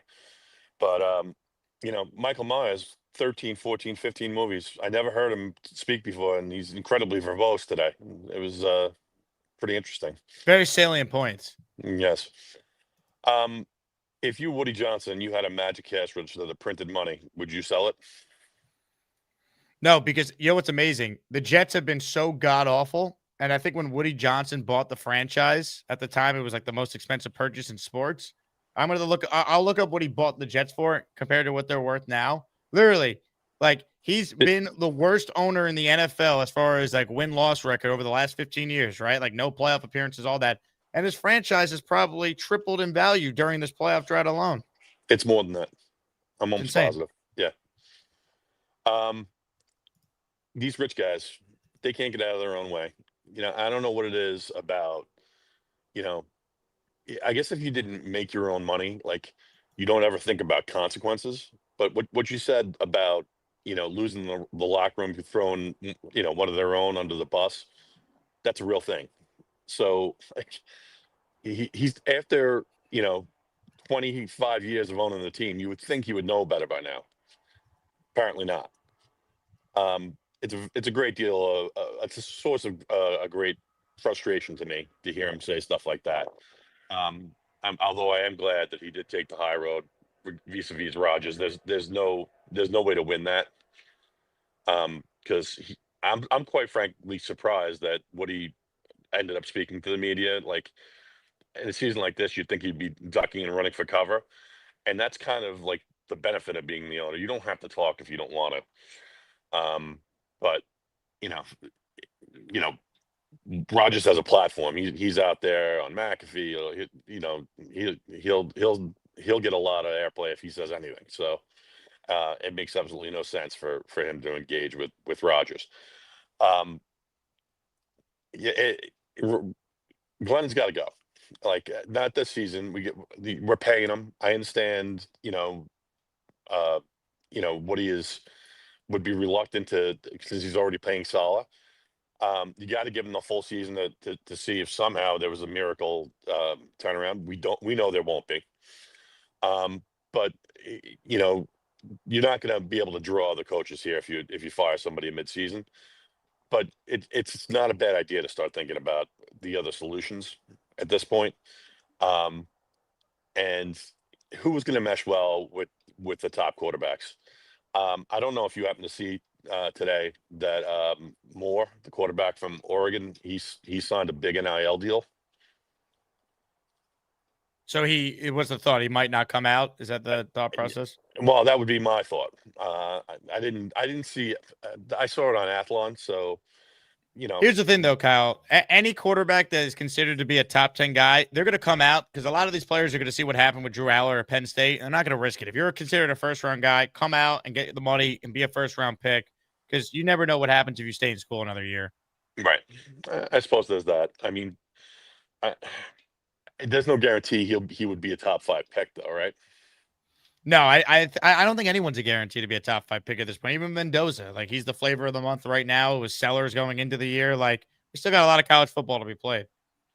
Yeah, it looks like I'm going to have to start watching a whole lot more of it. But we're trying to decide for next year whether it's going to be like Navy Notre Dame or like a Florida Gators home game because one of my guys has a daughter there now. So we'll figure it out. But I'm not going anywhere, Jake. I'm going to continue to support the channel. I don't know if you saw, I was in the merch store while I was in my downtime. I did. You bought a quarter zip. Thank you, Kyle. Appreciate that. That's what I need for going back to the office. So I appreciate your time, Jake, as ever. You're the man, ladies and gentlemen. That's why he's one of the greats. Kyle Clifford. Really an absolute phenomenon. I hate this team. When you get this allegiance to a team, I was born into this, and it sticks with you. I'm always a Jets fan, but like I'm thankful we have fans like this. I hate this team. Man, what a press conference today, huh? If you can just complete a pass, it would look good. You got to complete some passes. You got to convince them that you can do something. Otherwise, it's hard to have a game that you could win. It's amazing. If we could just complete a pass, you could win. The guy last year that was here, he threw 28 touchdowns. Just saying. But this was how the Jets treated him on his way out.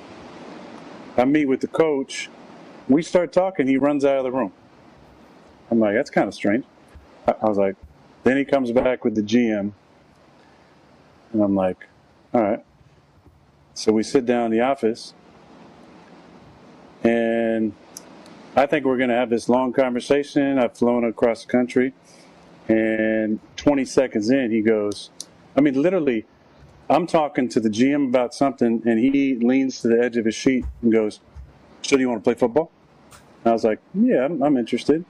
And he said, we're going a different direction at quarterback. And I said, and I was kind of shocked. Now, not shocked because I didn't think that was a possibility. Listen, of course, if they want to move on, that's totally fine. But shocked because I just flew across country. You could have told me this on the phone. If we weren't even going to have a conversation, and this is verbatim exactly how it happened. So I said, huh? And he goes, we just want to know how you want it released, the messaging. And I said, verbatim, I don't give a shit about the message. And I said, why? And then he said, I don't want to be up in front of the room saying something and have guys looking back at you. Interesting. And I said, what does that even mean? Are you assuming that I would be in the back of the room during a team meeting undermining what you're saying? I said, you don't know me. And he said, you don't know me. And then I said, exactly, which is why I flew across the country to have a face-to-face meeting with you to talk about my experience with the Jets and to hear your vision for the team. 20 seconds in. What I thought was going to be a couple-hour meeting turned into like a 15-minute meeting, and I walked out of there. I mean, at the time, there were so many of you being like, yeah, he's showing Rodgers who's boss.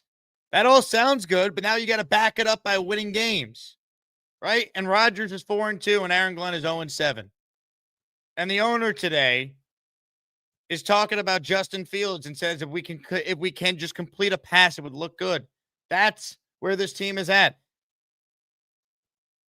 Remember, we all loved Aaron Glenn being this leader, pushing back on reporters asking him questions about Rodgers in his first press conference. It's aged so poorly.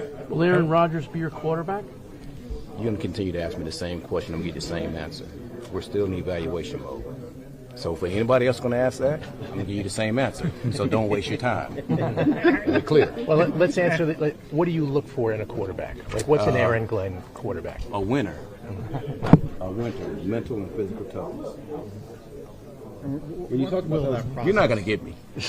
Well, let me ask you this. You know, Parcells, I know you guys are close. He always That's said... Parcells. Okay. I'm Aaron Glenn. Okay, so you don't... That's Parcells. I'm Aaron Glenn. Okay. I'm Aaron Glenn. That's Parcells. But when asked about making a quarterback decision this week, he said he had to call some coaches first. But Joe Blewett, who joined us before, had a great point. Right? Flip-flopping constantly.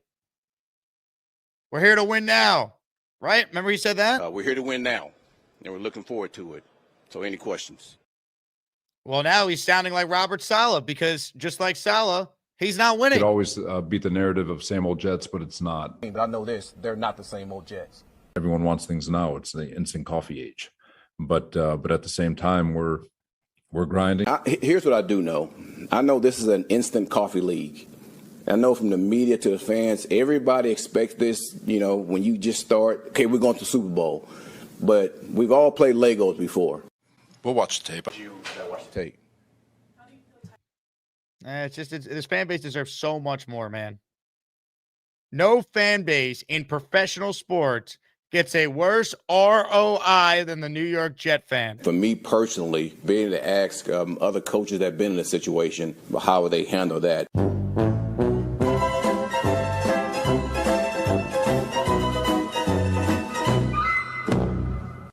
Joke. Absolute joke.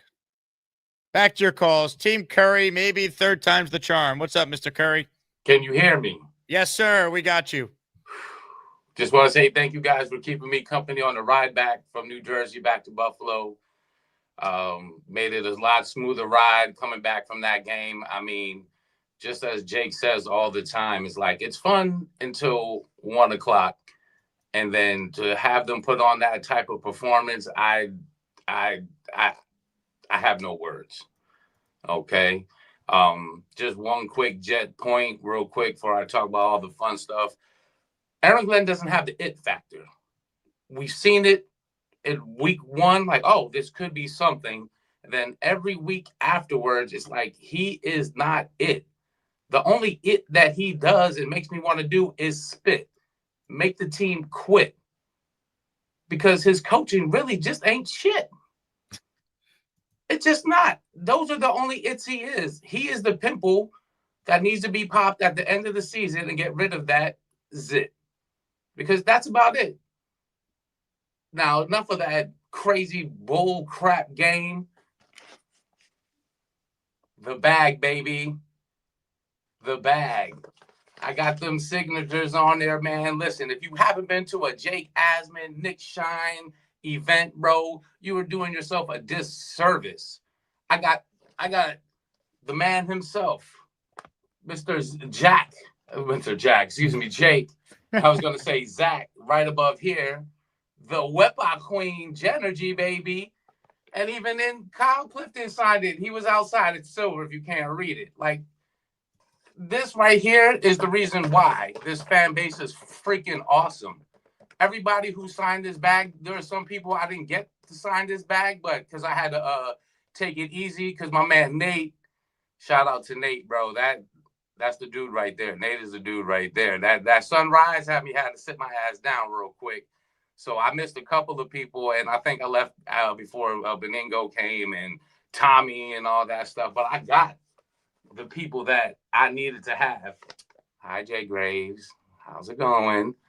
And like, yo, you got to come out to a gathering. I wish I could make it to this watch party this weekend. That would just seal the deal. That would have been just awesome. Like, you just meet great people, and that's what this fan base is about. And let me tell you something. Aaron Glenn ain't got shit on Lumpy's moves, man. Lumpy can dance. Lumpy can move and groove, okay? Let me tell you that. I was like, man, he is light on his toes. Man, I wouldn't challenge him to a dance battle for nothing, okay? And as a big shout out to Big Cho, too. I know you heard the little prank we pulled on him. Came in there with the handshake, and I'm like, chomp.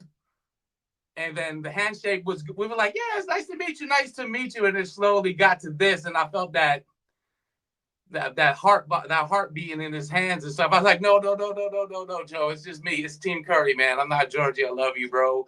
Shout out to everybody that came out. Jake, thank you for signing the bag and all that. Glad to be part of this group. This is like a fan base like no other. Even got the legendary Rick Kent. Man, listen, if I could have Rick Kent's hair and Thunderlip's mustache signed the bag, I would have, and I could have, and I should have. Okay, these people are awesome. I'm telling you, man, don't do yourself a disservice not to join any of these parties. Sign up, do what you need to do. Jake does his thing, man. He keeps us glued together, even though we got to deal with Woody, the owner. We got to deal with Justin Fields, who's just a former shell of himself, and you know what I mean. So did he ever have everybody? Did Justin Fields ever have this great career that he's a shell of now? Team Curry, you're the man. Great to see you on Sunday. I mean, Fields is exactly who they signed. Mike Tomlin went 4-2 with him last year because Mike Tomlin's a Hall of Fame coach who had a 14-10 record with Kenny Pickett as his starter. And some of you wouldn't trade a draft pick for Mike Tomlin. I mean, where's B-Man at? He doesn't call the show anymore because his Mike Tomlin take is aged worse than honestly, I won't go that far. I was going to say it aged worse than JJ's Justin Fields is going to be in the Jets Ring of Honor take, but nothing will be worse than that one. All right, home stretch here. Last chance to get in the raffle if you want to win a signed football by Mark Gastineau on the show today or enter our weekly prize for next week. I believe Rodgers. I just can't hear Glenn saying, well, you don't know me, like a high schooler with an ego problem. Shake my head. I started to have a bad feeling at that point. I wanted Aaron Rodgers on this team. I mean, I think I might have been the only Jet content creator that was steadfast in bringing Rodgers back. At least one of the few. So you're preaching to the choir. But beyond that, it was their right to move on from Rodgers. You have to have a plan.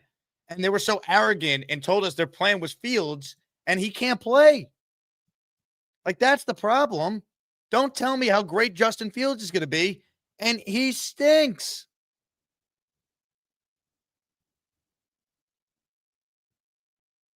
Like you just, it shows me you have no clue how to properly evaluate the position.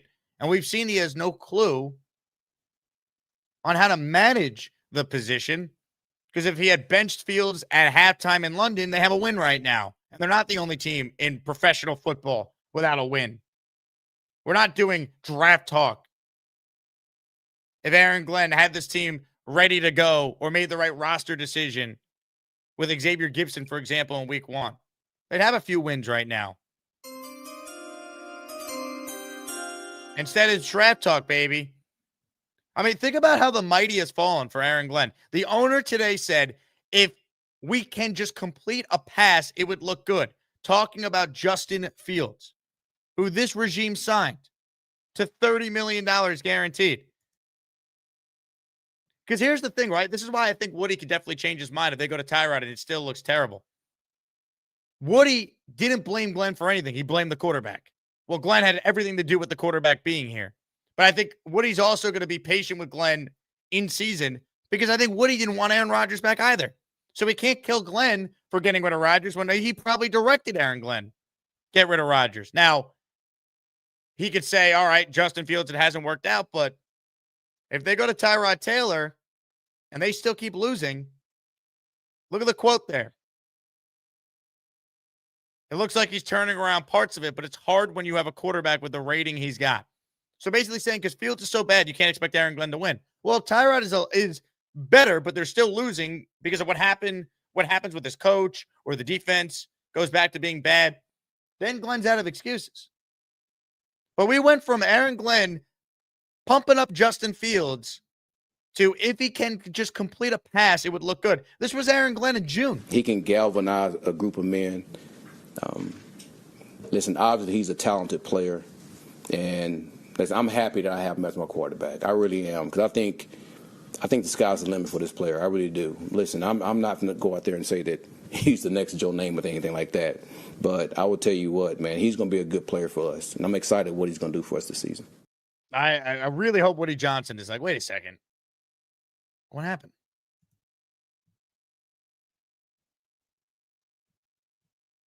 Spencer Green says, no, Jake, here's the problem. I destroyed Beast Alliance. Beast is not called in because he's scared. I am approaching the global studio. Ladies and gentlemen, Spencer Green is calling out Beastbreaker and says he's approaching the global studio. Oh. Beast, you there? Beast. Beast is not there. Okay, then. Back to more of your calls. Tommy's next. Look, Tommy. Jesus, Tommy, audio-wise, I don't know what take the headphone off. It sounded like a bomb was about to go off. Third man is next. Hello, third man. Hey, how's it going? So, the clip you just played, it's really funny because Justin Fields does not galvanize anybody. In fact, I don't think anybody on our team galvanized anybody. We have no leaders. We have nobody who steps up. But I think Jermaine's a leader on defense. I think Garrett's a leader on offense. yeah. I mean, Garrett hasn't really been too vocal though, and only when he goes at Glenn. But the reason that my point is this is, when was the last time we've ever heard Woody Johnson talk and it's not been, palm to head? Have we ever heard him say anything smart in general, football smart, anything intelligent at all? It's always the opposite. Every time he speaks, it's a story because he sounds like an idiot.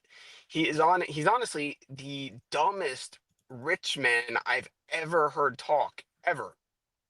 And he's our owner. I don't want to hear this man in week 8 talking about our starting quarterback or now backup quarterback. I don't know what he's trying to achieve when he makes a comment like this. It almost seems to me like he's trying to. He thinks like he's a fan, or he tries to talk like one. And I think he thinks that like talking the way he does is what we want to hear. Like we want to hear him rip into our quarterback or rip into our players. Like that's not what we want to hear. We want to hear him be an owner and have control, but he's never done that. Never. All right, look, I think in terms of like his comments, he's not wrong saying Fields is terrible. No, he's not. An owner can't say it, though, especially if you're trying to help Aaron Glenn turn it around, because now Glenn has to deal with that in the locker room, that the quarterback of the team, who players like, voted team captain, the best offensive player is best friends with him, he now has to deal with all that. So Woody just made his coach's job harder, and I don't like. I just he doesn't have a clue. That's the bottom line. Every time he talks, he makes it worse, seemingly. 100%. He doesn't have a clue, and you're right. And you've said it all day, or on this show, he's not wrong, but he can't be the one to say it. And every time he opens his mouth, he says something like this. It always happens with him. Funny, I was actually trying to give you a call at the end of the London show after that game, and I missed the call-in link, but our offense being what it was, my point was still the same for this game. I was gonna bring up the fact that we never throw to Brees in the passing game. And when was the last time we watched a game and we heard the announcers talk about our game plan on offense? Like, oh, the Jets are trying to do this, it's just not working. Like we hear about every other team or every team we play against. They're attacking the perimeter, they're trying to do this. It's never that. It's always the Jets can't complete a pass. They can't get anything going. It never sounds like we have a game plan formulated at all going into these games. Ever. We don't. The Jets get outcoached every week. When was the last time we looked at a Jet game and said we outcoached the other team? We always get outcoached. We only win. Buffalo 2022. That's it. I would say the Eagle game in 2023. Yeah. You know, without Sauce and DJ Reed, they beat the 6-0 Eagles with Zach Wilson. But, like, that's a long time ago already, man. And that's the problem. You hire Glenn. He's a rah-rah guy. He's not a defensive mastermind. He's not Rex. He's not even Bowles, who is known for his schemes. Glenn's a rah-rah guy. He's supposed to galvanize the team. They're supposed to play hard for him and all this. He's not a strategist, right? He's not even calling the plays on defense. And he's not an offensive guy. So if they suck and have the first pick in the draft, third, man, how could you bring this coach back? I wouldn't. I'd hire an offensive guy for my quarterback. I'm taking first overall. No, absolutely. Absolutely. Appreciate it. Good call. JJ says, let's see. Where'd JJ's comment go? He had a super chat, did he not? It disappeared. Can't find it. Let's see. Matt L., did you get 5 memberships again during all that? If you did, I don't know if I shouted you out. I forget. Either way, this is for you. Really an absolute phenomenon. I hate this team. When you get this allegiance to a team, I was born into this, and it sticks with you. I'm always a Jets fan, but, like, I'm thankful we have fans like this. I hate this team. Ladies and gentlemen, let's get to more of your calls. See if Tommy's not going to sound like a bomb going off this time. Hello, Tommy. Jake, can you hear me? Yes, sir. All right. What's going on, brother? How are you? Living the dream. Living the dream. I know. I really think I wanted to talk to Joe Blewett because Joe Blewett, Andrew Fialco, and DT Dylan Terraman, they break down film the best. And I learn something every single day when I watch their film breakdowns, and I love watching them. They're your greatest hosts, and I love Joe Beningo and Robbie Sabo and all these legends. But what are we doing here, bro? I don't want to sound like Joe Beningo, but this coach can't stay on his team, bro. Like they're not going to win a game, and if you can't win a game in the NFL. If you only win 1 or 2 games, I mean, you're talking about disaster. This is the worst that the Jets have ever been in their life, in their history since 1968. This is the worst that they've fucking been. I mean, come on, bro. Like you're hiring Aaron Glenn, and you have a defensive fucking coordinator trying to play offense on a quarterback that's garbage. He's garbage. Like this guy sucks. He can't even throw the fucking ball. So God bless. I hope they start Tyrod Taylor and they at least do something for my goddamn health because I'm a very nice person. I love all the Jets fan base, but this is a disaster, bro. This is a fucking disaster, bro. and I don't know how we can Is it a outcome. disaster? I don't know how we can outcome this. How A can we disaster outcome or it? an effing disaster? Which one would you say it more is? It's Jake. It's an epic disaster, bro. Epic. Got it. How do we get out of this? We don't. We don't. We bottom out. If it's as bad as it looks like it's headed, we hope 0-17 or 2-15 causes the owner to realize he hired once again the wrong guy. He looks at what New England just did and said, if I hire the right person with the right quarterback, we could turn this around very quickly. And the only way us Jet fans stick together is because of you. You are our savior. You are our Jesus. You give us therapy. And God bless you, Jake, because we are in for hell. And I don't know how we come out of it, brother. But I love you. I love all the Asmaniacs. And I'm never gonna give up on our team. But we are in some shit right now where I don't see where we're getting out of it. God bless, Jake. Ladies and gentlemen, Tom. Really an absolute phenomenon. I hate this team. When you get this allegiance to a team, I was born into this, and it sticks with you. I'm always a Jets fan, but I'm thankful we have fans like this. I hate this team. By the way, if anyone knows who that kid is, maybe someone does, please reach out. I'd love to send that kid a bunch of free merch, get him tickets to not even a Jets game. Maybe he's a fan of a different New York team, so maybe he's a Knicks fan. But I'd love to get a hold of that kid, have him on the show. If anyone knows who that is, reach out to me. Let me know. Definitely want to send him some merch because I feel you, kid. You know, the amount of people that sent me that video, by the way. But here's the difference, right? That kid looks like he's what, like 14, 15? Like, the Jets weren't miserable when I was that age. They were in the playoffs 6 times in the 2000s when I was growing up. They went to the championship game with Rex in back-to-back years. And even when the Jets were bad, they didn't have like this type of year where they're picking first overall. Right? Like 2001 playoffs, 02 they won the division. 03 Chad got hurt. 04 they started 5-0. They were in the playoffs that year. They won a playoff game. 05 Chad got hurt. 06 made the playoffs with Mangini.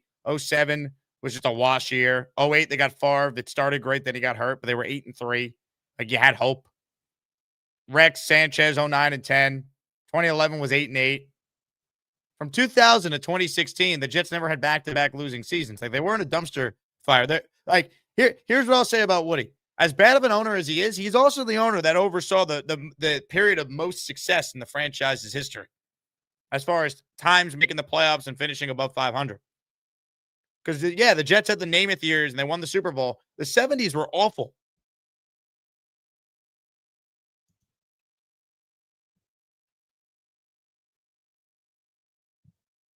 A competent quarterback could solve the Jets' issues, right? I agree with this comment here from Play Action.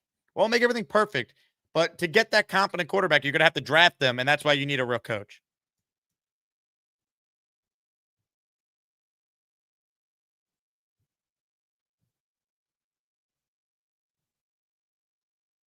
Ladies and gentlemen,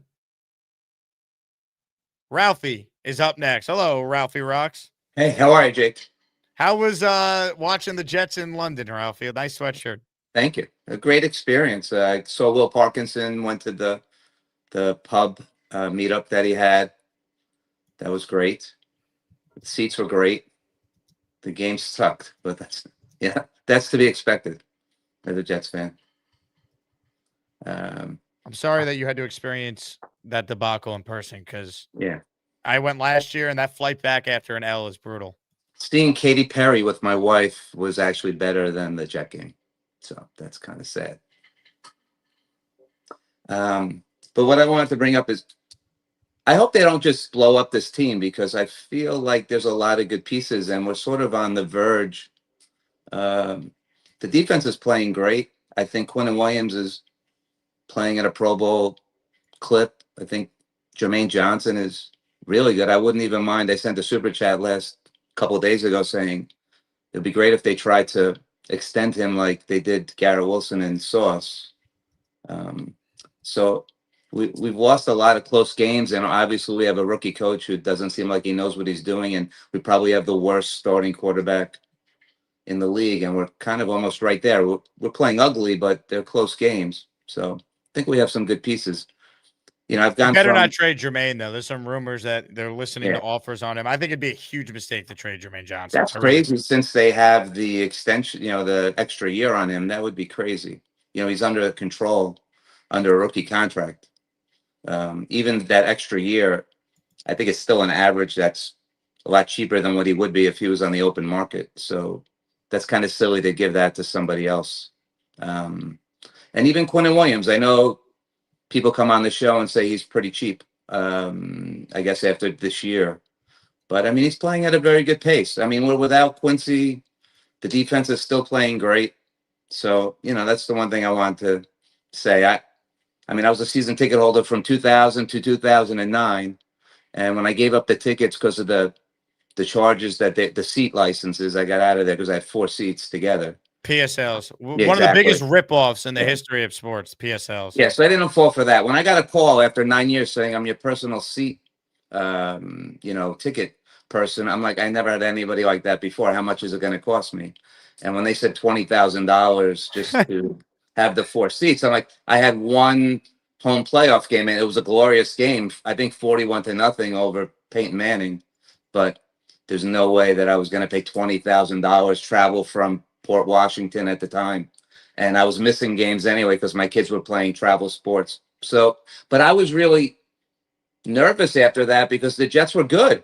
And I'm like, I gave up a chance to see them maybe go to the Super Bowl as a season ticket holder with the Rex years, but it's been nothing but horrendous since then.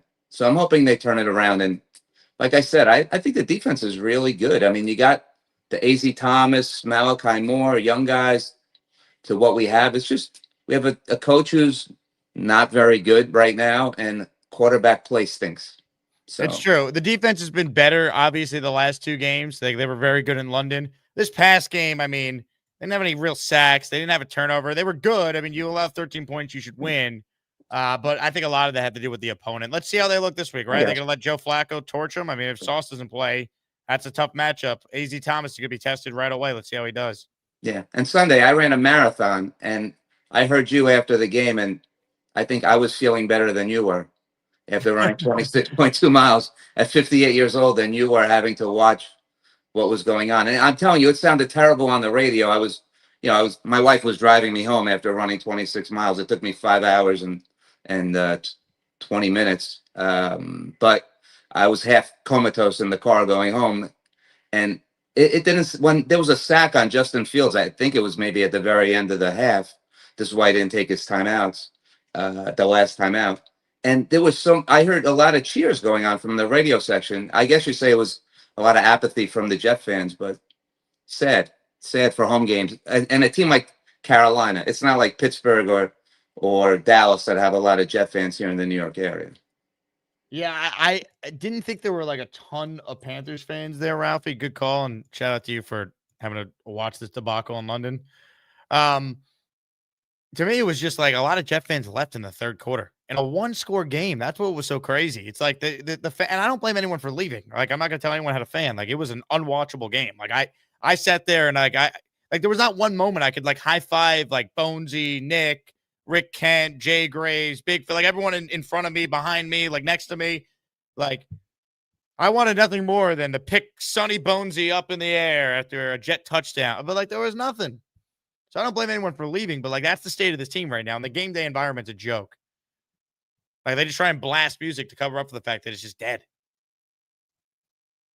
JJ says, well, it's solid 2.0. Here we go again with the narrative that a better quarterback, things would be different. So it looks like AG gets another year. Wow. I don't think it's definitive he gets another year, JJ. If they go 2-15, I don't know how Woody can keep him with the first pick in the draft. We'll see. I agree with you. I don't think the coach is any good. So JJ said earlier that he will not renew his season tickets if they bring back Glenn. So let's see. Put your money where your mouth is, because that will have an impact. I'm telling you. Jaden says, I love the Addy show. I'm sure you do, Jaden. That's the only show you call into. But it was nice to meet you in person on Sunday. Tyrone says, NFL owner hugging the head coach is really crazy. Where the NFL has become a soft league next to the 70s or the 90s. Too much love and affection. Not players with no front teeth ready to close. Hang the slot. I don't know, man. I think the power of friendship is the best thing the Jets have going for them right now.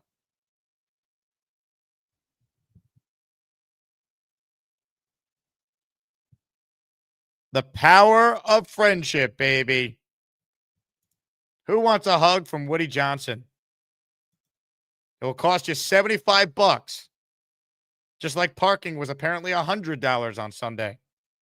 And shout out to Bree from, I think her Instagram account is Hot Girl Sports Talk or whatever it is. I'll look it up. She had a great like Instagram reel, or it was a TikTok, basically just talking about how crappy it is that the Jets significantly increased their season ticket, or their significantly increased the price for parking for this game this past Sunday. Hot Girl Talk Sports, Brit Talking Sports, or Bree Talking Sports, had a whole video talking about how the Jets charged $100 in parking to get into MetLife on Sunday. Asinine. Bad enough the product on the field is terrible. They charge you $100 just to get in. So it's criminal. Wild Wave, who's the worst of the worst as far as commenters, as far as I'm concerned. Are you really defending Woody? No, I simply pointed out that from 2000 to 2016, they never had back-to-back losing seasons. And since Woody owned the team from 2000 to 2011, that was the most successful 10-year period of Jets football as far as the record and playoff appearances. Now, Woody's a bad owner, horrendous owner. But I've always said it comes down to who he hires and if he lets them do their job. I think he's letting Glenn and Muji do their jobs. I don't think they're very good at it. That's the problem. But that's how the Knicks turned it around. They hired Tom Thibodeau and Leon Rose. Now the Knicks will open up tomorrow night as the co-favorites in the Eastern Conference to get to the NBA Finals. So comes down to who you hire. All right, few calls left, then we'll get out of here. Ladies and gentlemen, the guy on the line has 13 points to make.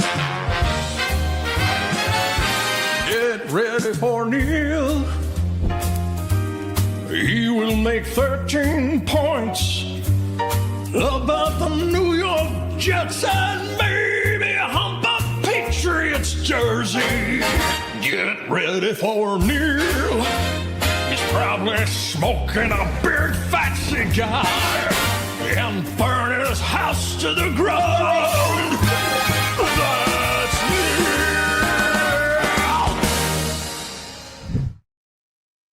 Good evening, Jake. How are you? Hello, Neil. I am fantastic. Very nice. Seeing a lot of people vent. I want to tell you, I want to recommend JJ and any of the season ticket holders that are in the chat that are still stupid enough to do that every year. At least send a letter into the Jets and tell them exactly how you feel. I mean, the reality is we can't continue to put this crap on the field every single year and tell us every single year that things are one player away, we're one thing away, we're this, we're that. Not going to work. You guys we have to demand change. We have to go get a real coach. JJ cracks me up because I think if I recall correctly, he had Justin Fields in the probably making the Pro Bowl, I think. Didn't he? He had Fields in the Ring of Honor, and even though the Jets started 0-3, he still thought the Jets could go 9-8 and make the playoffs. But he said Glenn was a bad coach. So I said, if they're 0-3 and make the playoffs, he'd win Coach of the Year. How would he be a bad coach? It'd be like, in spite of him. I'm like, that doesn't make any sense. But that's JJ in a nutshell. Well, and I know there's a lot of people that you know are trying to defend Aaron Glenn here. And look, the reality is we're number 32 in the power rankings by a mile.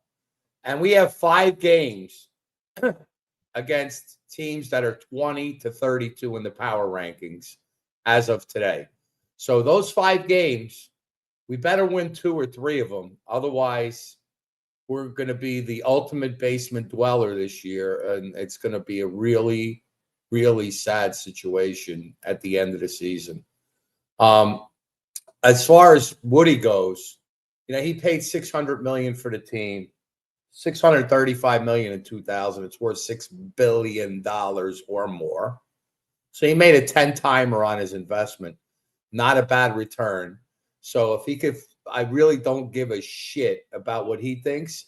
He better take that checkbook, open it wide, and swallow everything and go and get a real team put together here. Because this team is not doing it. It's not doing it. And we're just going to sit here week after week after week. And we all know the situation. This guy's in over his head. The defense, yeah, great. They made a couple changes on defense, Jake, but we were calling for changes on defense week 3. He waited till week 7 to put competent players in there. Malachi Moore, I saw in preseason, was better than Adams. Did you see that, or am I missing something? No, we said it. We said it all summer. 100%. We also said Xavier Gibson shouldn't be on the team. It cost him a win. And Clemens and this thing and that thing and all these different things we said. I wanted a veteran on both. When they went to free agency and they didn't pull one veteran, they had the youngest team in the league, okay? And you don't get a veteran on either side of the ball that these young kids could bounce out ideas off of, that have a track record. That's why you bring a Mosley in.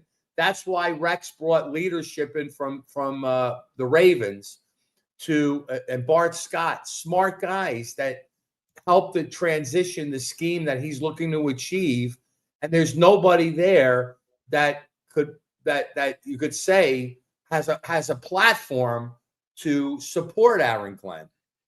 Like I said, there's nobody that came from Detroit that supports this guy.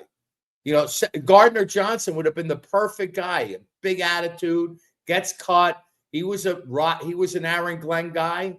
He could have come over here and solidified the defense a little earlier.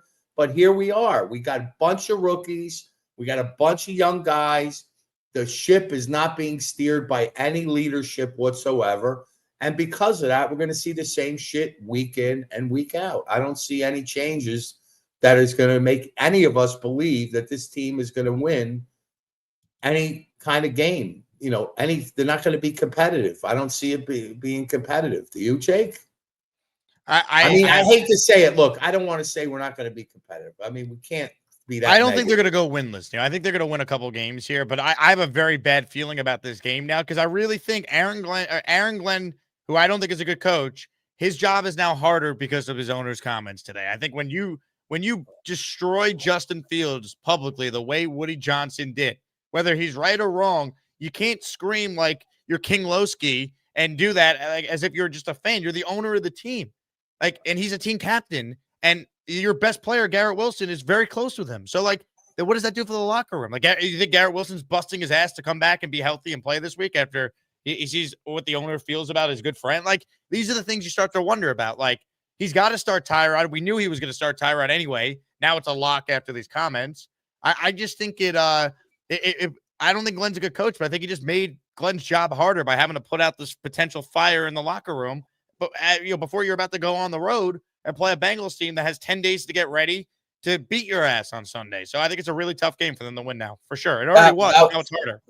That was a really bad line of answers by Woody. It was just he's pissed, really, and I get it, but he should be pissed at the head coach and GM who gave $30 million to a guy who can't throw when Aaron Rodgers threw 28 touchdowns last year, was willing to take a pay cut and stay. No one asked Woody about that. They just said, how about your thoughts on Rodgers? And he took the high road, which was good. But the reality is he's killing Fields. We know what Fields is. Kill the people who brought Fields in for $30 million guaranteed. It's very simple. He's got to say, look, I'm disappointed. I certainly didn't expect to start the year off like we have. And I'm putting a real close eye on evaluating things. And I take it on a week-to-week basis. Seeing where we are after the bye, we'll address it at that point. We'll see where we go in the second half of the year. And if we don't see marketable changes in coaching and scheme, and are not competitive in these games, we'll have to address it at the end of the season. Plain and simple. That takes everything out of the equation. What the frick is he starting to talk about each player, and it's this and it's that, and talking about how stupid the fan base is for putting up with this shit, when we know the fan base is not happy, Jake. I mean, the fan base, you saw it. You were at the stadium. You know, it's not going to get any better. it's, that's really, you got to hit them in the pocketbook. We got to really, you guys that are season ticket holders, you got to take a stand here and write a letter and say you want some marketable changes here. Otherwise, you're not right. I'm going to wait to renew my tickets. Let's see what happens at the end of the year. And there's no rush. There's no reason to own season tickets for this team. It's ridiculous. You're not going to get anything out of it right now. Not even for next year or maybe the year after. But a new coach, a new broom sweeps clean, my father always used to say. We might need to get the broom and sweep out the locker room at the end of the season. Let's just see where it goes from here, my friend. Have a great day, everybody, and we'll talk again soon. Ladies and gentlemen, Neil.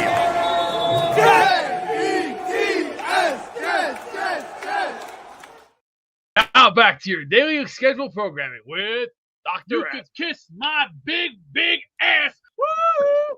Super chats, cut the line. Last chance to get in the raffle for the Gastineau signed football. Ralphie says, Jake, do you think Woody came out to take the heat off AG from the media because Glenn is losing the weekly press conferences? I think that's part of the reason why Woody spoke today. I think the other part of it is Woody likes to hear himself talk. He thinks he knows football. He doesn't.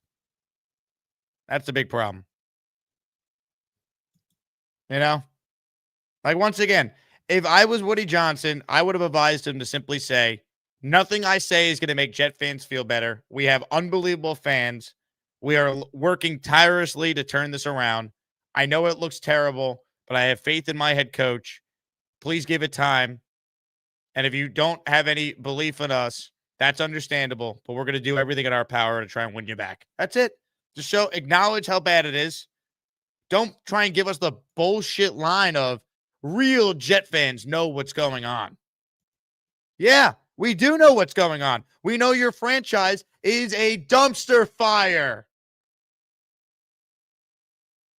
Woody, on what he'd say to fans that lost hope. If they're a true Jet fan, that's not a question you ask. No, what you say is, it's understandable. We have been bad for so long. We have an amazing fan base, and I want to do nothing more than to put a team on the field they're proud of, and we will turn it around. That's it. There's so many ways he could have answered that, but he says this. That's the problem. He doesn't get it. He never will either. Remember Mike White? He got hurt, and Woody Johnson came into the locker room in Seattle and apparently said loudly so Mike White heard him, like, you're effing terrible or whatever, after the Jets got eliminated in 2022. Well, today he publicly did at the Fields, essentially. And this is not me defending Justin Fields' play. He stinks. He's not good. I never wanted him in the first place.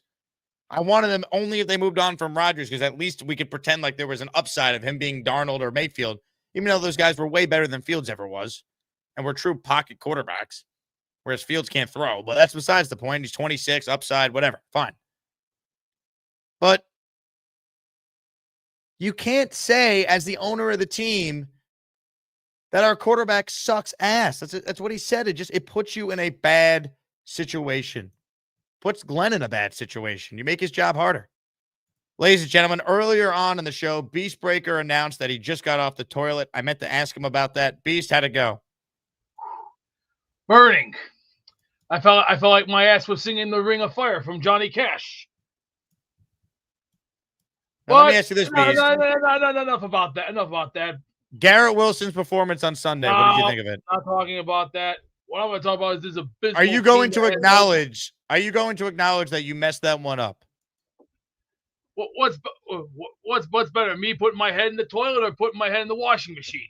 Are you going to acknowledge that, yes, you're right, Jake, Garrett Wilson didn't play in the game on Sunday, and I blatantly was lying when I insinuated he was? I'm not going to talk about that today. I'm going to talk about Jesus. I'm actually reading the good book. You want to talk about Jesus now? Yeah, I've been actually reading the good book and trying to get some of that courage I used to have in my prime.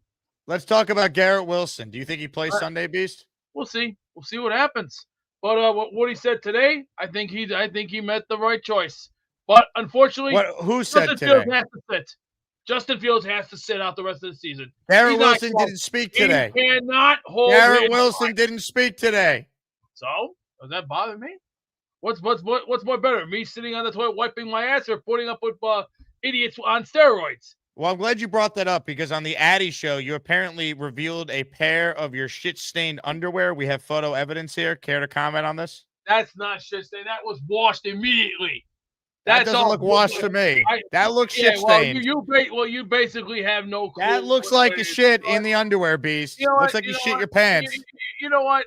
If this is how you're gonna, Did you know what I shit mean? your pants? Answer the No. question. But this is really sad. First, you lied about Garrett Wilson what? playing Sunday, Goodbye. and now Have a you're good lying day. about shit in your pants. You make me ill. You make me ill. That was grotesque. How dare you? You sick bastard.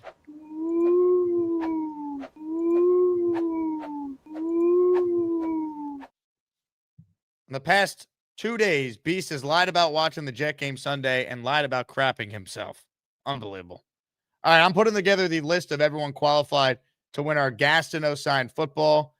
Last chance to enter. I'm going to play a short clip on the other side of the clip. We spin the wheel of champions to give somebody a signed Mark Gastineau football. Ladies and gentlemen, short clip. And it's a clip recapping the Asmaniac tailgate at MetLife this Sunday. Asmaniacs are at MetLife to root for our Jets. Jake Asman and Nick Shine are your hosts. We may never win a game this year, but we can party hard with our Asmaniac brothers and sisters.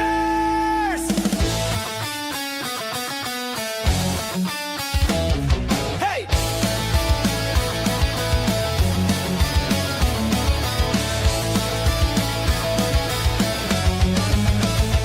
It's Big Joe steals the show. He's a celebrity they all want to meet. His back is cracked, but we got him a chair. Somebody needs to carry his ass into the stadium. We all love Mr. Bonesy. He's the champion who thinks he can kick this ball. And there's that legend Rick Kent travels 3,000 miles to watch the Jets lose games. We also have Jay Quest and the great Kyle Clifton. Today Kyle is outside, not inside, but can carry 17 beers all by himself. The 4%ers showing up to win our hearts. These girls make all the Asmaniacs smile. And there's Dre Day who gets the party smoking.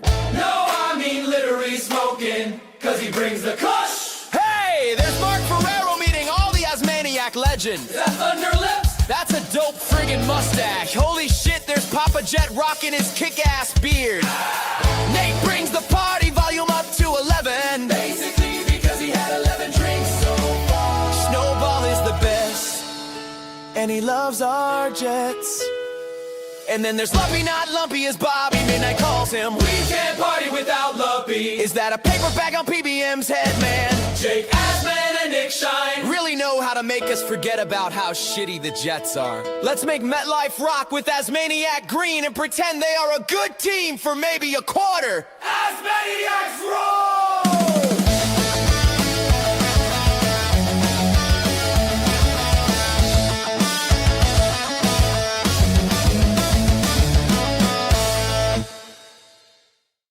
Thank you to Gator for making that awesome montage. Thanks again to everyone who came out to our sick tailgate on Sunday. All right, let's give away a signed Gastineau ball right now. It's time to announce the winners of the weekly Asmaniac Raffle. Let's spin the Jake Asman Show Wheel of Champions and find out which Asmaniac is winning an epic prize. Good luck to everyone. If you win, you got to email me, asmanjake@gmail.com, your name and address, so I know where to send the football signed by number 99 to you. Beningo was rocking the 99 jersey on Sunday, oh, by the way. Ladies and gentlemen, only one can win. And your winner is...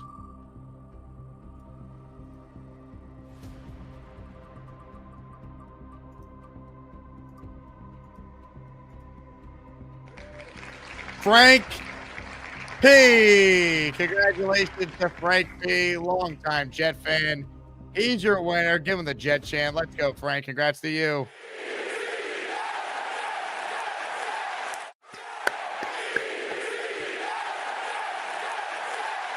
Those Jet chants were louder than the actual Jet chants at this game this past Sunday. All right. What a show. We are back tomorrow. We got not one, but two outstanding shows coming your way. Will Paz, the second guest, is on the second show tomorrow. Matt O'Leary. Actually, no, not Nick Shine is tomorrow at 10 a.m. Matt is Thursday at 10 a.m. So Nick Shine will be with us tomorrow. I got all my guests confused. Nick Shine tomorrow. Will Parkinson tomorrow afternoon as we look ahead. And Glenn will speak for the first time since Woody Johnson told the world that his quarterback is dog crap. So we'll see how Glenn handles that one. I'm sure he'll be great. I'm sure Glenn will have the perfect thing to say to that. Anyway, I love all of you. Shout out to everyone besides Nate, who's watching the Addy show right now. And we're back tomorrow. JETS, Jets. Before we go, enjoy these fantastic takes from Gary talking about women. Go Jets. Laundry? Nah, I got a wife for that. Only women can do laundry, Gary. You can't do your own laundry? I could. I choose not to. Thank you for the vacuum cleaner. Yeah, I don't think women should vote at all. I think that's just being silly. I think in your heart of hearts, you think that's silly too. It's just sad. No, in my heart of hearts, I think that women have every right to vote, Gary. Who should I vote for tomorrow in the election? I think that's utterly ridiculous. It took men 5,000 years to create this society. It took women 2 generations to destroy it. I don't know what the problem is, but I know that it was caused by feminism. Feminism is a work for evil that needs to be eradicated. I think it's the cause of most of the problems in the world. Most of them. Really? If you ask my wife, she would agree with you too. I wouldn't marry someone. Your wife thinks that she shouldn't be allowed to vote? She thinks women should not be allowed to vote. Correct. Yes. Make me some meat and then we're good. Yeah, but why are you more qualified to vote than your wife? Because men are more logical. Men live a harder life. Every single company in the world that advertises towards women. Do you know why? It's easy to manipulate women. That's why they advertise towards women. I'm just giving you facts. You may not like those facts, but those are all facts. Women make the purchases, women carry the debt, and they're easier to manipulate. Gary, you want to know the reasons why females shop more? They take care of our families. I'm a man. I have principles. In my principle, I don't think women should vote. Criminals should vote. I don't think unemployed men should vote. I don't think people who live off the government should vote. I don't think low IQ people should vote. I don't think most people should vote. I think the voting class should be like a very small percentage of the people. So basically, the people that are the elitists would be the people that you want to vote, not the actual culture of people. A taxpayer, someone who's not in prison. In essence, you're saying that a woman has no value if she can't vote, because that means she can't vote for her own personal interest. No, if she's not in the family. I think that the power to vote is the power to divide. So now you can divide families, which is exactly what they want. You can call it crazy if you want. If we eliminated premarital sex tomorrow, if no one ever had premarital sex again, most of the world's problems would disappear overnight.